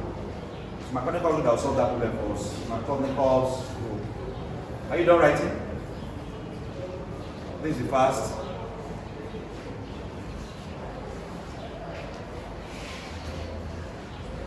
This is what I use as if rain is falling somewhere. It's been damp like this since. Is anybody coming from Okoro side? Or my 1, my 3 side? Let's know where to avoid. Anybody going from Okoro, my 1, my 3, glitter side, anyway? Anybody like that? So we're all staying around school. Where are you coming from? Okoro, is rain falling there? Was it falling when you're coming? No. Why is this rain now falling? Because this weather can't be like this and there's no rain anyway. Alright, I think you're done. Now class, I want you to use another alkene that's not a 2 carbon member. So we're using 2 carbon members. And if we just leave this example as I move to the next thing, you will not learn something. I want to show you a 3 carbon member. Okay, let me stick with 2 carbon for contrast so you can compare. This 2 carbon member is here. Let me write it up so I can have enough. Follow this. So this is a 2 carbon member. H, H, H, H. He added with hydrogen bromide, right? This pi bond was broken, right? This pi bond was, so that we're going to have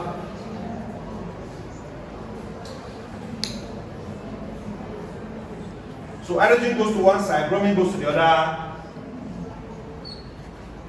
Right, class? Nobody's answering me. Are you tired? Don't be tired. This is just week 1 of marathon. See, let's try this month. I've prepared my mind for marathon. So, yeah, now follow me. What if it was not a 2 carbon alkene? What if it was a 3 carbon?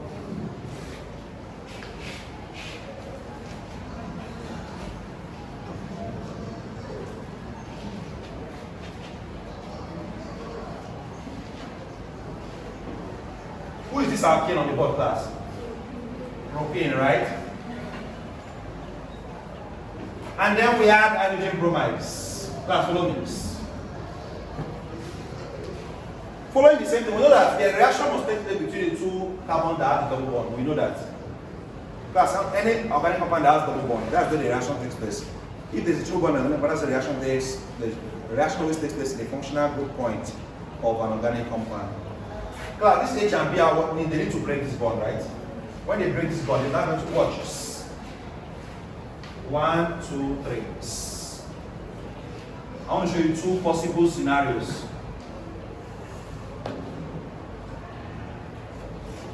So all the hydrogens were here already. This was the 2 space that will fill up after this one goes up. Let's do the same thing here. Hydrogen, hydrogen.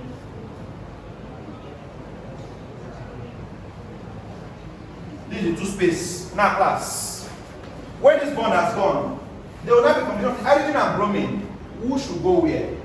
Class, if you put hydrogen in the first carbon and put bromine in the second carbon, you are going to have a different name. But if you put bromine in the first carbon and have hydrogen in the second carbon, put on have another different. When there were only 2, you do not have this problem. Because hydrogen, bromine goes everywhere. Anywhere bromine is carbon. Because there are 2 ending carbons, so there was no issue. Once you start having 3 carbons, 1, 2, 3. In this first case, I put hydrogen in the first carbon and put bromine in the second carbon. What will be the name of this compound? Follow me. 1, 2, 3, right? This is 2 bromo. 2 what? 2 bromopropane. But the naming is 1, 2, 3. What do I have this? 1 bromo. So which is wrong and which is not right? That's that different light. Do you understand? 1 bromo. So once the carbon length has increased, there will be that challenge. Why, class? Because in the difference between this first example and second example, this alkane is symmetrical. We have to, because this alkane is symmetrical. Why this alkane is asymmetrical or unsymmetrical? What makes this alkane symmetrical, follow me, is that the 2 carbons carrying the double bond have the same number of hydrogens, so they are symmetrical. Class, watch. This carbon has 2 hydrogens, this carbon has 2, so they are symmetrical, they are the same. Check this side, check left, check right, the same symmetry. Same symmetry. But this is unsymmetrical because the 2 carbon behind it carrying the double bond have different number of hydrogens. This carbon has 2 hydrogens. This carbon has 1. So when you come to unsymmetrical alkanes, you have to be very careful. If they give you a reaction, don't say this is simple, I'll just break it over and put it anywhere. No. Check, is the alkane symmetrical or unsymmetrical? For unsymmetrical alkanes, 1 carbon has more hydrogen than the other carbon. 1 carbon has more hydrogen than the other. So there will be 2 possible kind of products that can be formed during hydrogenation. And that's where Markovnikov's rule comes in. Markovnikov's, so write down Markovnikov's rule.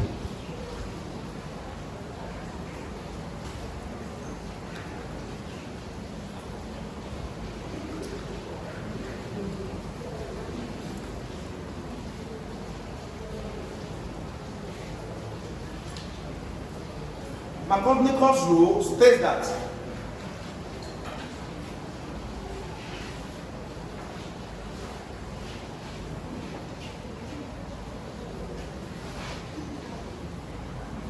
during hydrogenation of unsymmetrical alkanes, during the hydrogenation of unsymmetrical alkanes, Markovnikov's rule states that during the what? Hydrogenation of unsymmetrical alkanes, Markovnikov's rule states that during the what? Hydrogenation. During the what? Hydrogenation of what? Unsymmetrical on the board. Alkanes. Everybody now knows what is unsymmetrical alkanes, right? Alkanes in which the 2 carbons bearing the double bond do not have the same number of hydrogens. When the 2 carbons bearing the double bond have different number of hydrogens, unsymmetry. When the 2 carbons bearing the double bond have the same number of hydrogens, symmetry. During the hydrogenation of unsymmetrical alkanes, the hydrogen proton adds to the carbon with more hydrogen. The hydrogen proton, the hydrogen what? Proton adds to the carbon. So hydrogen should go to the carbon with more hydrogen. The hydrogen proton adds to the carbon with more what? Hydrogen. And the halogen adds to the carbon with lesser hydrogen. The hydrogen proton adds to the carbon with more hydrogen, and the halogen adds to the carbon with lesser hydrogen. The hydrogen proton adds to the carbon with more hydrogen, while the halogen adds to the carbon with lesser hydro. Class, are we following? So, coming from Markovnikov's rule now, which of this is correct?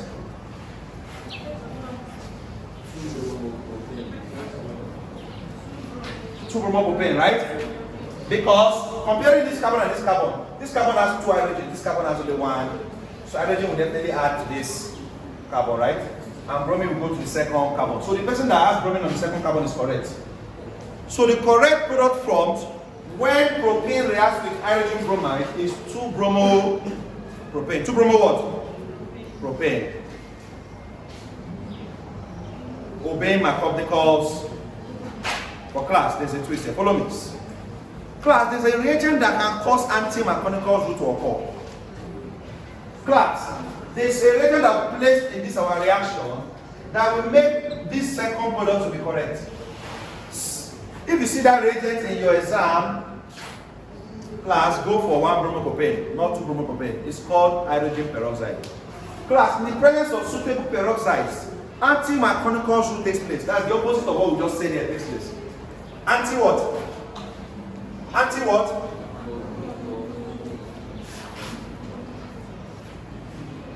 And what does that mean?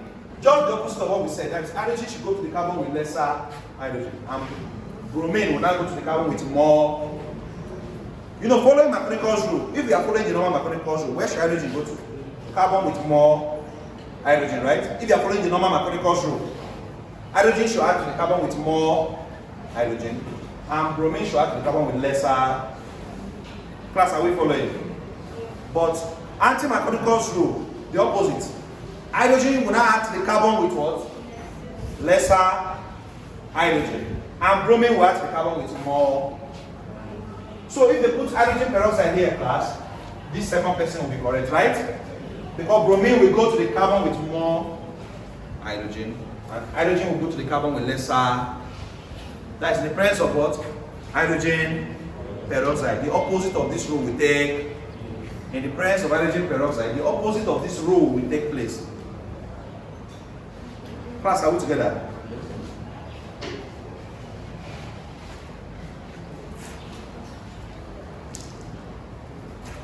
So these two products can be correct depending on whether you are following Marconic rule or anti-Marconic rule. If you don't see any hydrogen peroxide in this reaction, this first person is correct. But once you see hydrogen peroxide, switch immediately to the second. That means peroxide causes the opposite of Marconic rule to take place. The next addition, we're looking at addition of water. Addition of water to alkanes. Addition of what? Water. Addition of water to alkanes.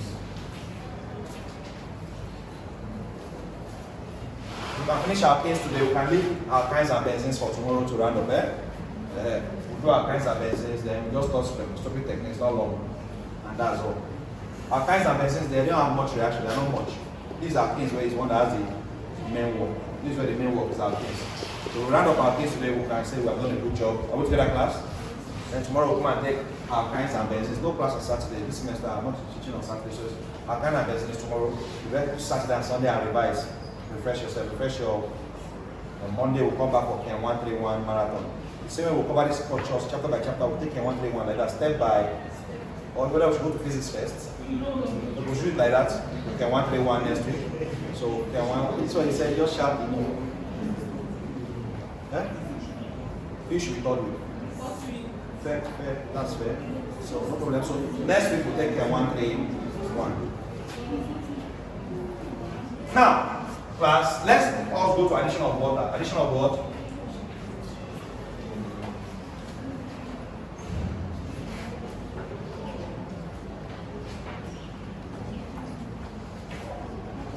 Class, addition of water is called hydrolysis.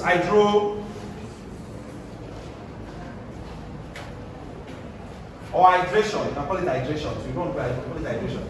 Call it hydration in this case. Because class, hydrolysis is also addition of water. But hydration is when you're using water to break something. So hydration. But this is an addition, not a breaking. Hydration. Although the water is also breaking the 5 bonds, so you can see hydrolysis. But hydration, addition of water. Addition of what? Water is called hydration. Class, what is water? H2. Class, the same thing everybody has been doing. Break this 5 bond and fill up this space. Water will split into H and OH. H and what? Class, when water has broken this 5 bond, H will come to one side, OH will come to one. For class, this alkane is symmetrical. If the alkane becomes unsymmetrical, and there's ever a choice between where should the hydrogen go and where should the OH go, follow my curves. Hydrogen should go to the carbon with more hydrogen, OH should go to the carbon with lesser. If it might, so it must not necessarily be HBr only. Anytime H and another element is adding to an alkane, give H to the carbon that has the more hydrogen. Give the other person to the carbon that has lesser, except you see who? Peroxide. Except you see hydrogen, the opposite take place. So you see that. So you can say we are done with addition of. So what will now become? When we add water to alkane, who is formed? Alcohol. But once OH is in the compound, you have an alcohol, right? This is, once you see OH, it's functional group, alcohol is formed already. So addition of water to alkanes will give rise to alcohols. Class, it might be looking like this now, but when they will ask it, you will know that this is what they're asking. You are looking at it on the board. Now, when they will ask it in exam, I don't know, exam has one kind of spirit. When they will ask it, you look as if you have not taught you this thing before. Because to come in under for some of you, problem that you expect lecturer is not in this slide, doesn't know how I'm teaching it. So you cannot ask, he's not here to know how you will ask, it's you that will ask it in his own way. But if you know it, you know it. Just that be aware enough. Don't allow the exam to overwhelm you that you now forget what you know. But to now bring you cannot put English in the middle, you not think that is a new thing, I don't know this thing. That's what exam does, they will bring it in another way. But simple addition of water to alkenes give rise to dash alcohols.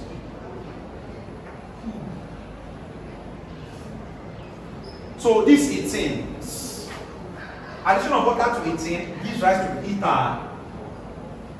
So if they don't ask you in the exam, addition of water to propane will give rise to propane. Addition of water to hexane gives rise to hexa. No. So don't expect that they not ask you exactly 18. That's what.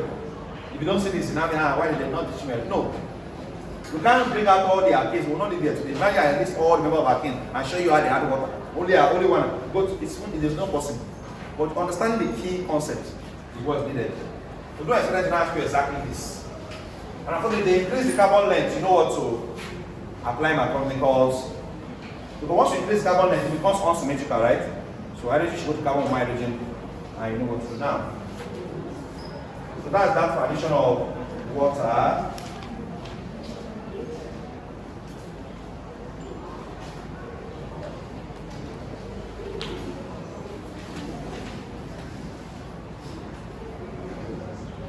Write down.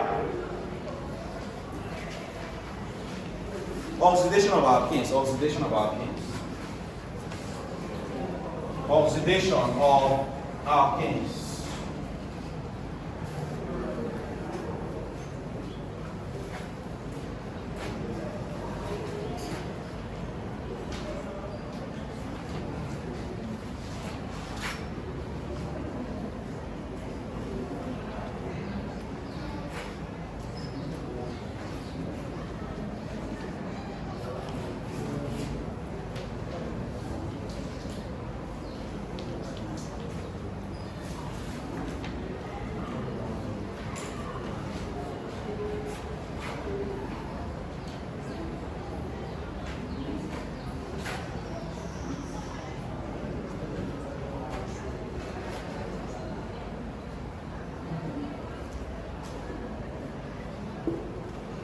Oxidation of what?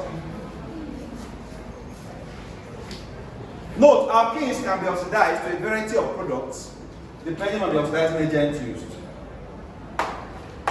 Alkenes can be oxidized to a variety of products depending on the what? Oxidizing agent used. Depending on the oxidizing agent used.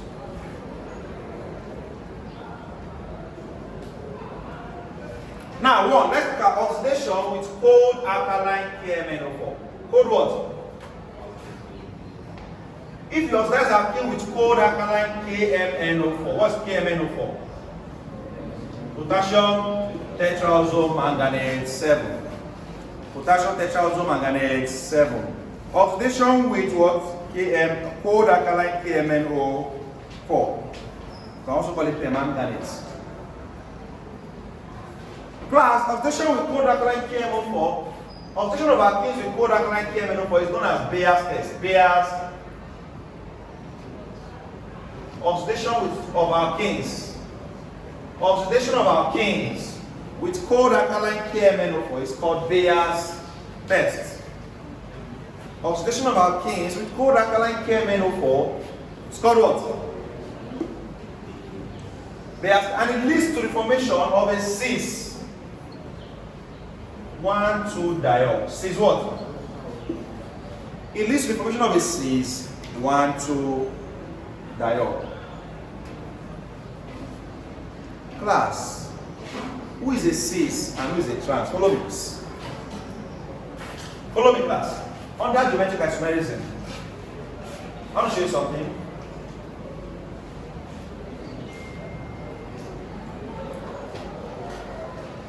Class, if I have OH on the same plane and HH on the same plane, this is a cis diol. What's a trans diol?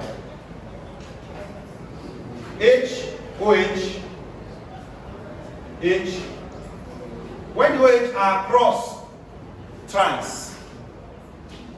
So just by these two OH being on the same plane of the carbon, we explain this in geometric isomerism, right? This is a cis diol, and this is a trans. So class, note that anytime cold alkaline KMNO4 is reacting with an alkane, this is the type of diol that is on cis, whereby the two OH group are on the same side of the plane, carbon plane.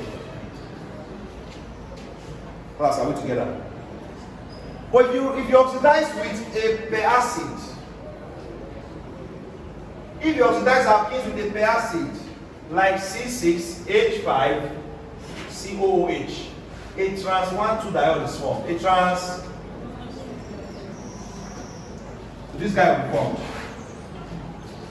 So what you used to look at for an exam is, if they say, okay, oxidation with a per acid, trans 1,2 diol. Oxidation with cold alkaline KMNO for cis 1,2. This is a cis diol when the OH are the same plane. This is a trans when the OH are different. If you miss one of those times when I taught this cis and trans, go and watch the video. I'm always uploading the video every day. I've been taking time to record all the classes. The first marathon we did, I was not consistent with recording, but I've been recording all the classes so far. Are we together? So can help and people can write. Now, so you missed when I taught geometry, so you are lost when we are explaining this now. But the same way someone that has been in the class will understand, they don't understand that fast. But you were not around when I explain cis and trans. Just go ahead and access the class. And now,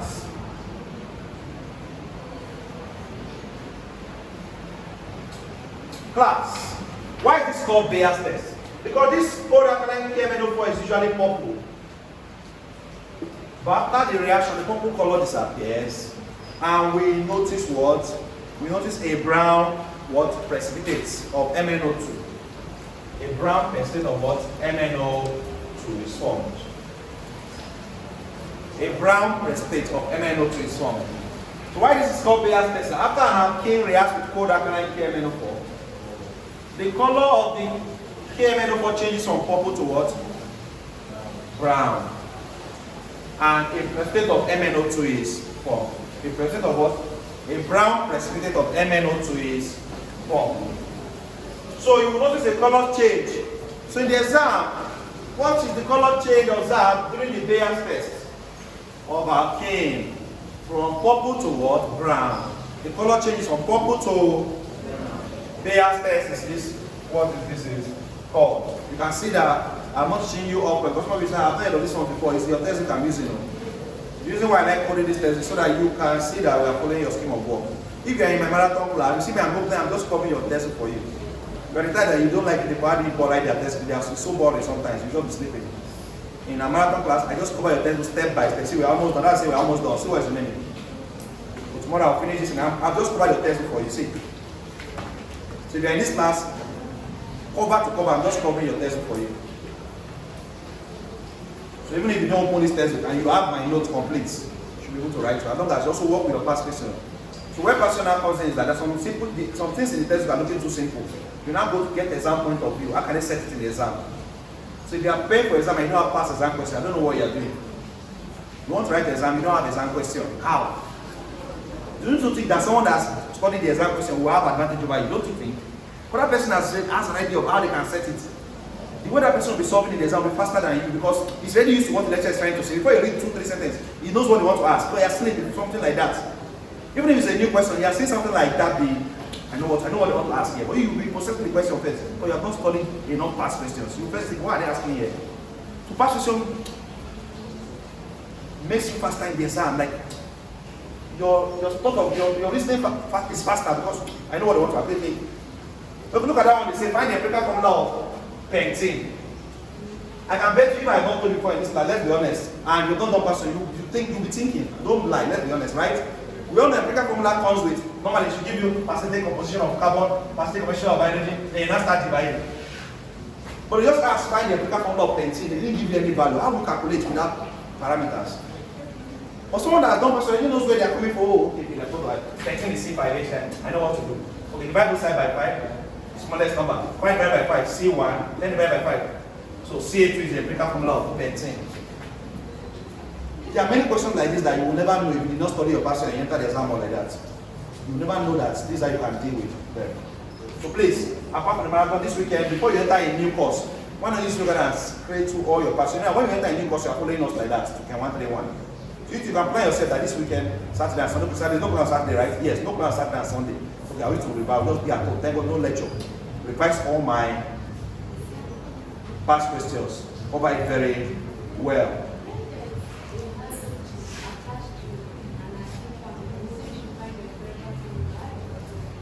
When there's an halogen attached to the alkane family, the same thing.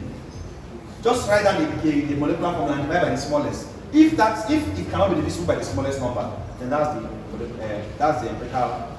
If it cannot be divisible, but I showed something like that yesterday. Whether it's propane, you gave us, right? C3H8 cannot go again. No, nobody can ask to find empirical formula of chloropentamide acid. Let me see. Bring it. Let me see. In the program, they will give you parameters then.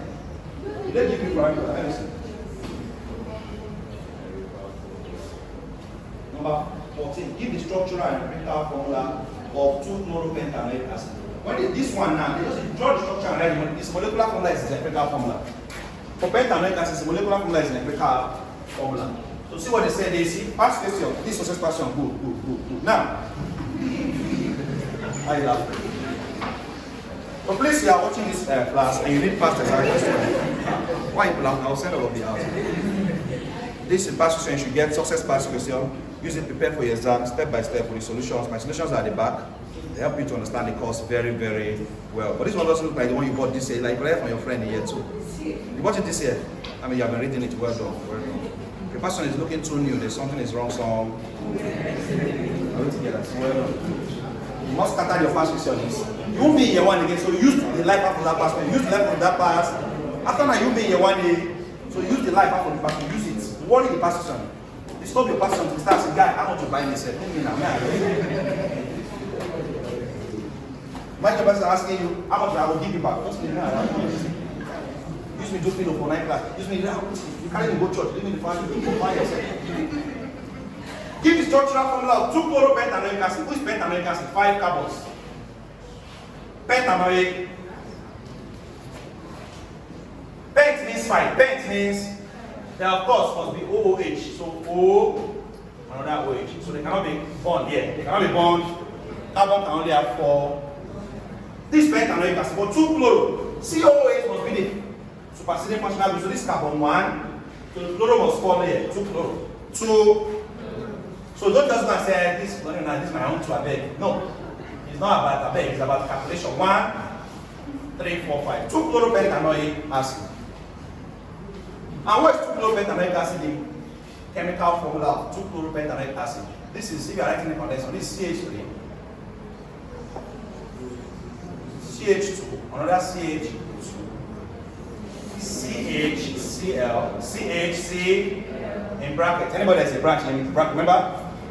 Then COOH. This is the formula they're asking you. These guys empirical and molecular is the same because there's no way you can possibly divide this. There are too many different compounds that you can start saying divide by the smallest. Are we together? You can't number. How many carbons do we have here? 1, 2, 3, 4, 5. We have 5 carbons. How many hydrogens do we have here? 3 plus 2. 7, 8, 9. Right? How many oxygens do we have here? C, 5, H, 9, O. Except they give you the percentage conversion, you cannot divide further. Except they give you the percentage. 5, 9, and 2 is there a common denominator that can divide them? 5, 9, and 2. You see, so this is the empirical formula. Are we together? So this kind of thing, now if you face it in exam, you will not be thinking too much. If you face it before exam, you will be thinking too much in exam. Are we together? When you face this kind of question before exam, when you get to the exam hall, you'll be faster in listening. You already know where you are going. When a student just make this kind of question for the first time in the exam now, you do a lot of thinking first. And thinking wastes time. Exam that is just 1 hour, 35 questions. Or 1 hour, 30 minutes. Let me check how many. 1 hour, 30 minutes. The time is even in the past, the time they give for each year. 1 hour, 30 for 35 questions. So you can see why you need to have studied enough past questions before you enter the exam. Or study enough past questions before you enter the exam. Thank you for that question.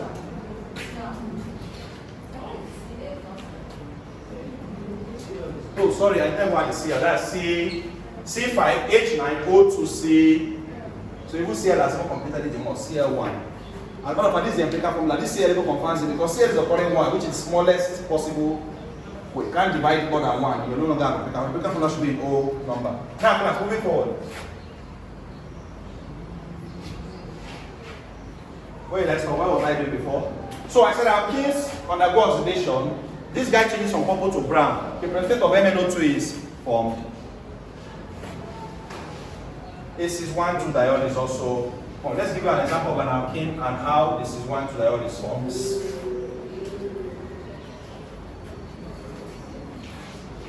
So let us look at how 2-butene undergoes oxidation with cold alkaline KMnO4.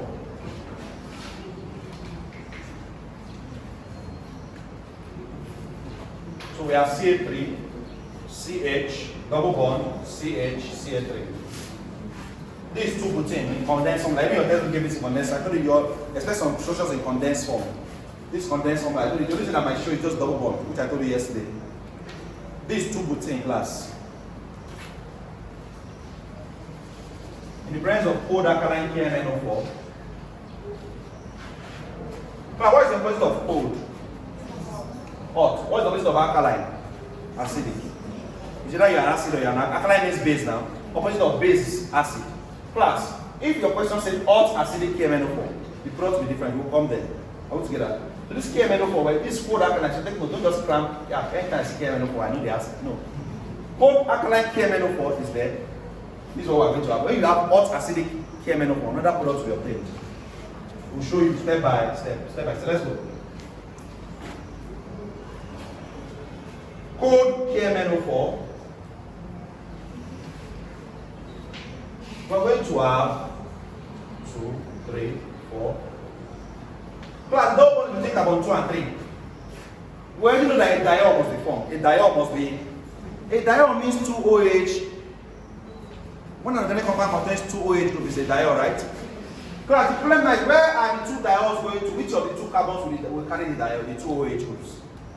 Is the 2 carbons that we're sharing the double carbon 1, carbon 2, carbon 3, carbon 4. So between carbon 2 and 3 is where the double bond is, right? So when this 5 bond breaks, these are the people that will carry the OH group.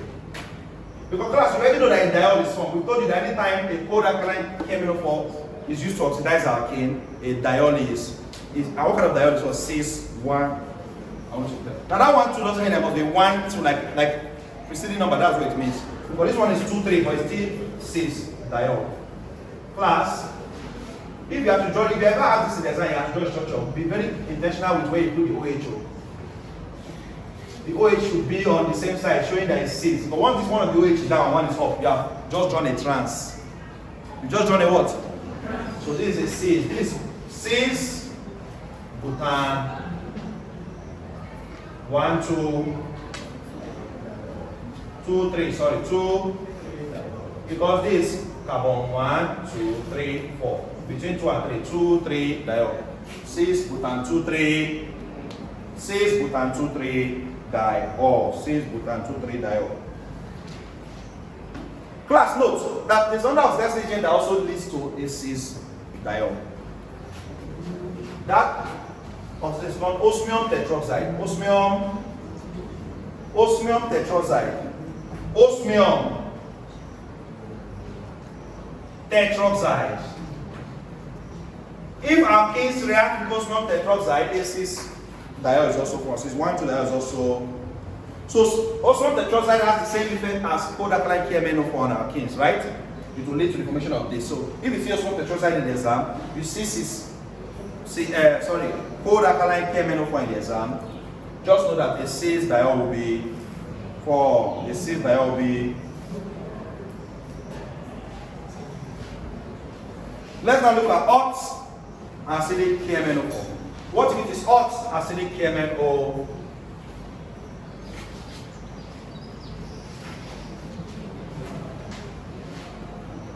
Hot acidic KMnO4.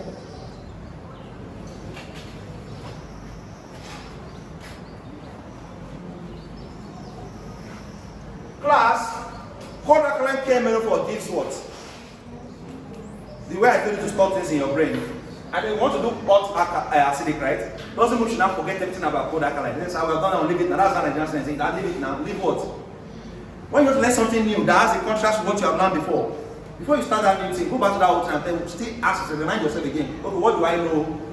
So cold alkaline KMNO4 gives a cis 1, 2, good. Now, hot acidic, now store this on your brain, store immediately. Hot acidic KMNO4 will give carboxylic acid and ketones. Carboxylic acid and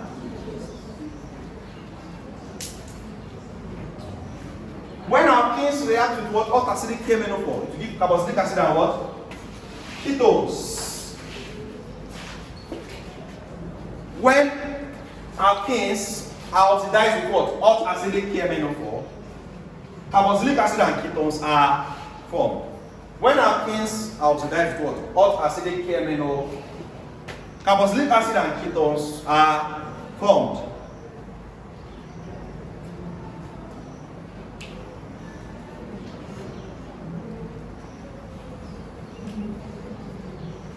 Now time to show you how carboxylic acid and ketone is formed. Class, apart from hot acidic KMNO4, okay, let me first show you this.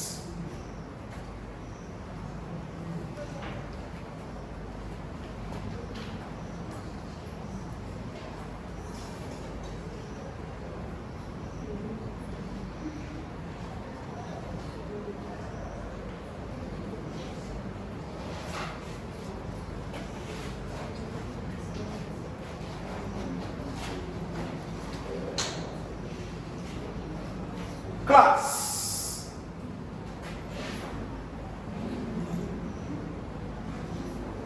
What's the name of this alkane?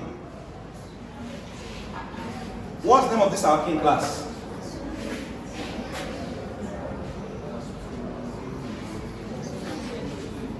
One, two, three.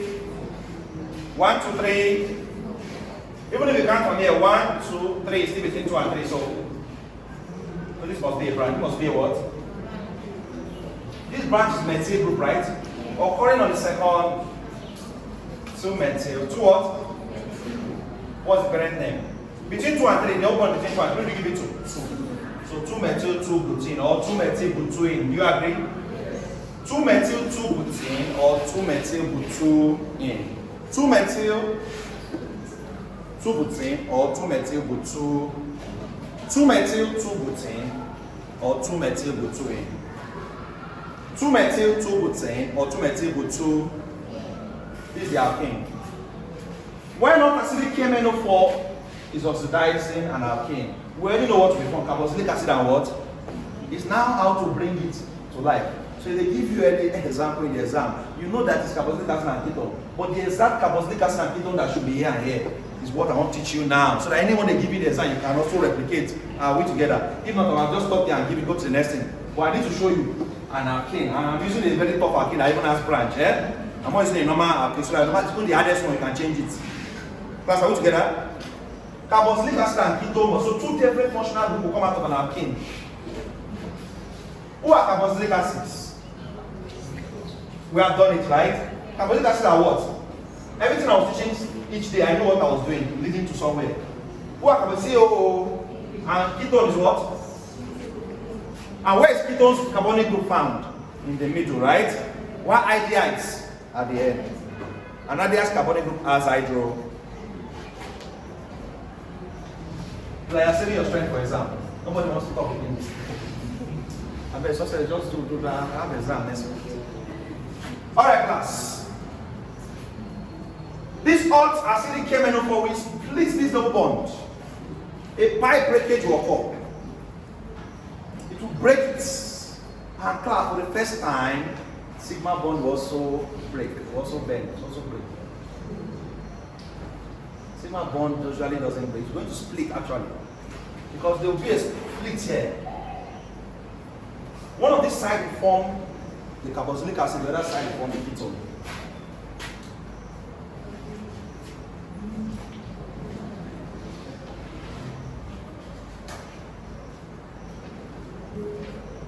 This side that has the more carbon will form the ketone. The side that has the more,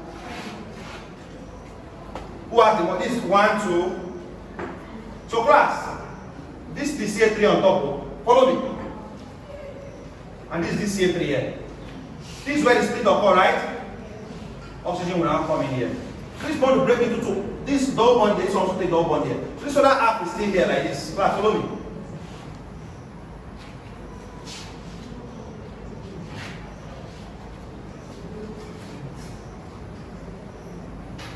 So this guy will have O and this guy will have OH. So therefore, 2-methyl-2-butane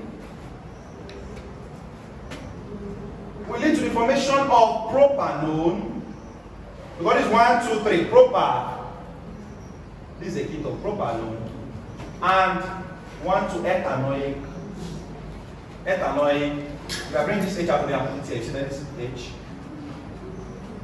So this H like this now. Now, ethanoic acid.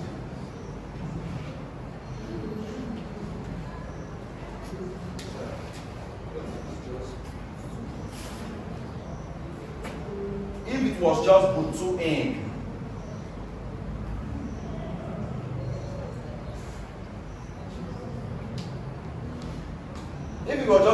butane cannot undergo this oxidation because a ketone cannot be formed from butane. Do you understand? A butane cannot undergo this oxidation because if butane splits, we are going to have only 2 carbons here, and a ketone cannot have 2 carbons because but means in this place, you have to have 2 carbons on this side. And there is no 2-carbon ketone. Okay, I forgot to even tell you, ketone starts from the third member. There's no, you know, there's no metal. There's nothing like metal. When I was teaching you aldehydes and ketones, class, remember, the class is off, seriously quiet. Ketones are now being, people are just checking the test, but it's almost done. Which kind of thing is this? Send me this kind of thing. Class, aldehydes can have 1 carbon member, 2 carbon member. But ketones, their first member starts from propa. So, because for ketones to exist, there must be a carbonyl group, and the carbonyl group must be flanked by at least 2 other carbons first. So for ketones to even start work, first give him 3 carbons. Anything less than 3 carbons, ketones are not even interested. So there's no way this would 2 in only has split, at least for alkenes that should undergo this kind of reaction. Should have at least 5 carbons and above, so that if they split, 3 can be on one side and the ketone can be formed. Ketone must start with 3 carbons, so this is not possible. Possibly also why I started with this example. Now, so we have ketone on this side, propanone, and we have ethanoic acid on the other side. Now, let us go to ozonolysis. Class, ozonolysis is not a big one, it's just reaction with ozone. Ozone is O3. The process of reacting, oxidizing alkanes with ozone is called ozono. So ozonolysis is the process, is the what? Is the process of what? Oxidizing an alkane family with ozone, using ozone. Because ozone is also an oxidizing agent. If ozone is used as an oxidizing agent, you have just carried out ozonolysis. But there are 2 types of ozonolysis.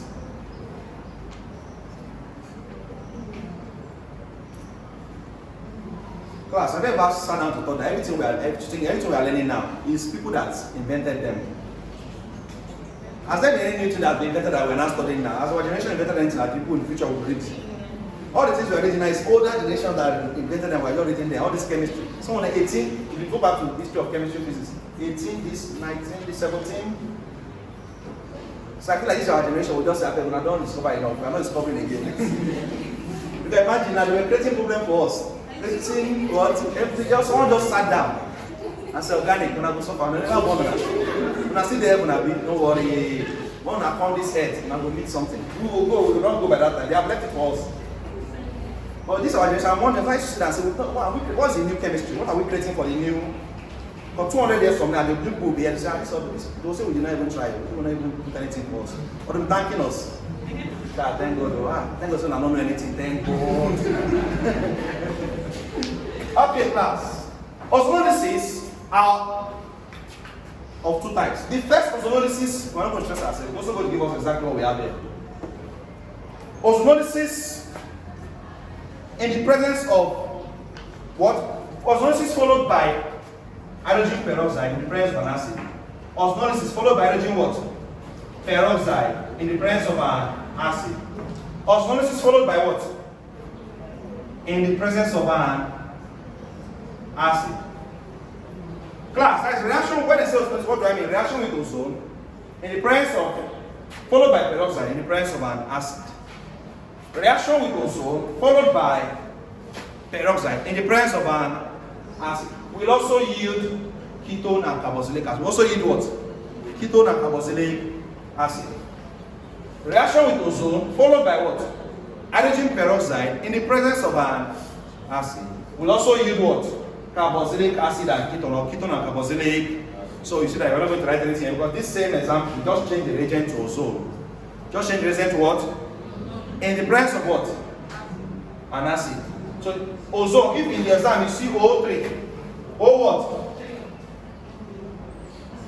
And you see hydrogen peroxide, and you see acid. Just know that this same product will be obtained. So what you just need to click now is, okay, what reagent gives the same kind of product? Remember when we did cold alkaline KMNO4? Cold alkaline KMNO4 and osmium tetroxide give the same type of product, which is what? Cis-1,2-diol. Go back to your notes.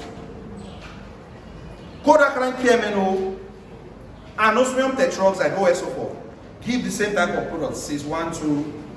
But hot acidic KMNO4 and ozone followed by hydrogen peroxide in the presence of an acid gives what? Ketone and carboxylic acid. Gives what? And carboxylic acid.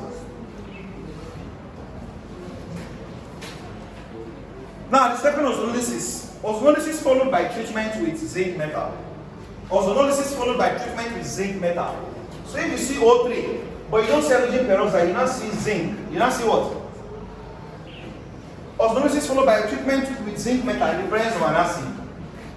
We yield ketone and aldehyde. Ketone and what? And aldehyde. Thank God I've introduced you to what they say. If not, somebody has said, which one is ketone, which one is aldehyde? Thank God we have done functional groups. So everybody knows what a ketone is, everybody knows an aldehyde. If you don't know it, go and watch the video, it's always there. Ketone and aldehyde, class. So, class, the difference now is that instead of this giving propanol and ethanoic acid, you give propanol and ethanol and ethanol.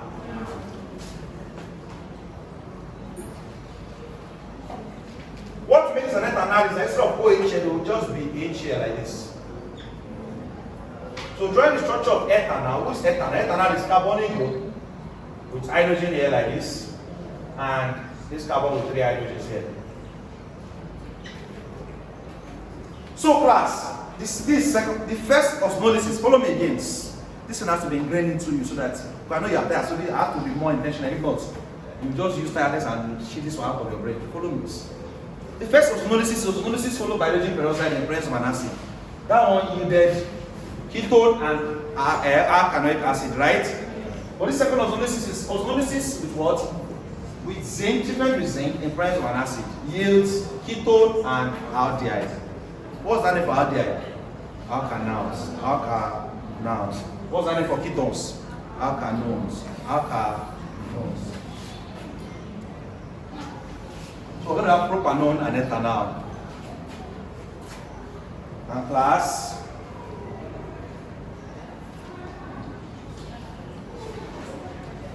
the last one is just polymerization. Polymerize, and we are done. Polymerization.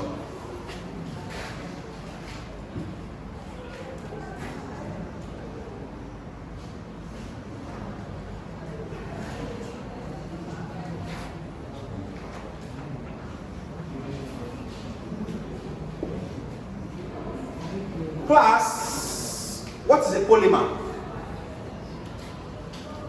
Polymers, right now, under polymerization, polymers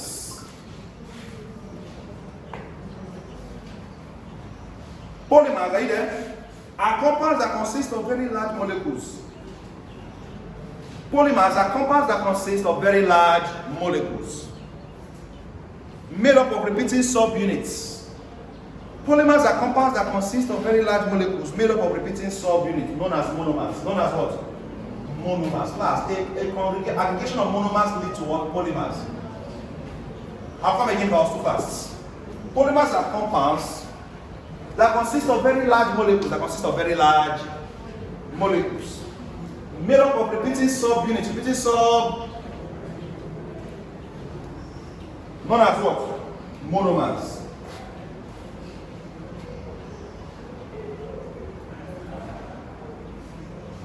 Class, ethene is known as ethylene, right? Ethene is known as what? Ethylene.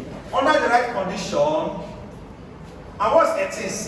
C2H4. C2 what? Class, if we combine a multiple of ethene, several multiple of ethene, it can give rise to what? A polymer of ethene.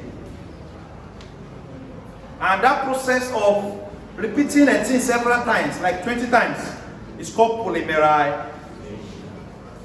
Repeating a particular subunit several times, that subunit that is being repeated is called a monomer. The subunit that is being repeated several, it's called a what? When you now join them together and form one particular compound, that compound is called a poly what? Class, the polymer of ethene, when you aggregate several amounts of ethene together, you are going to have what we call a polyethylene. Poly what? Poly what? Ethylene. Polyethylene. Poly what? Ethylene. Polyethylene. Alright, if you've been following us in this class, we are finally done with the reaction of alkanes and alkenes. So you can join us tomorrow for alkynes. I hope this video was helpful for you. If you have any questions, you can drop it in the comment section and I'll attend to the question. Thank you for sticking with us to the end. Alright.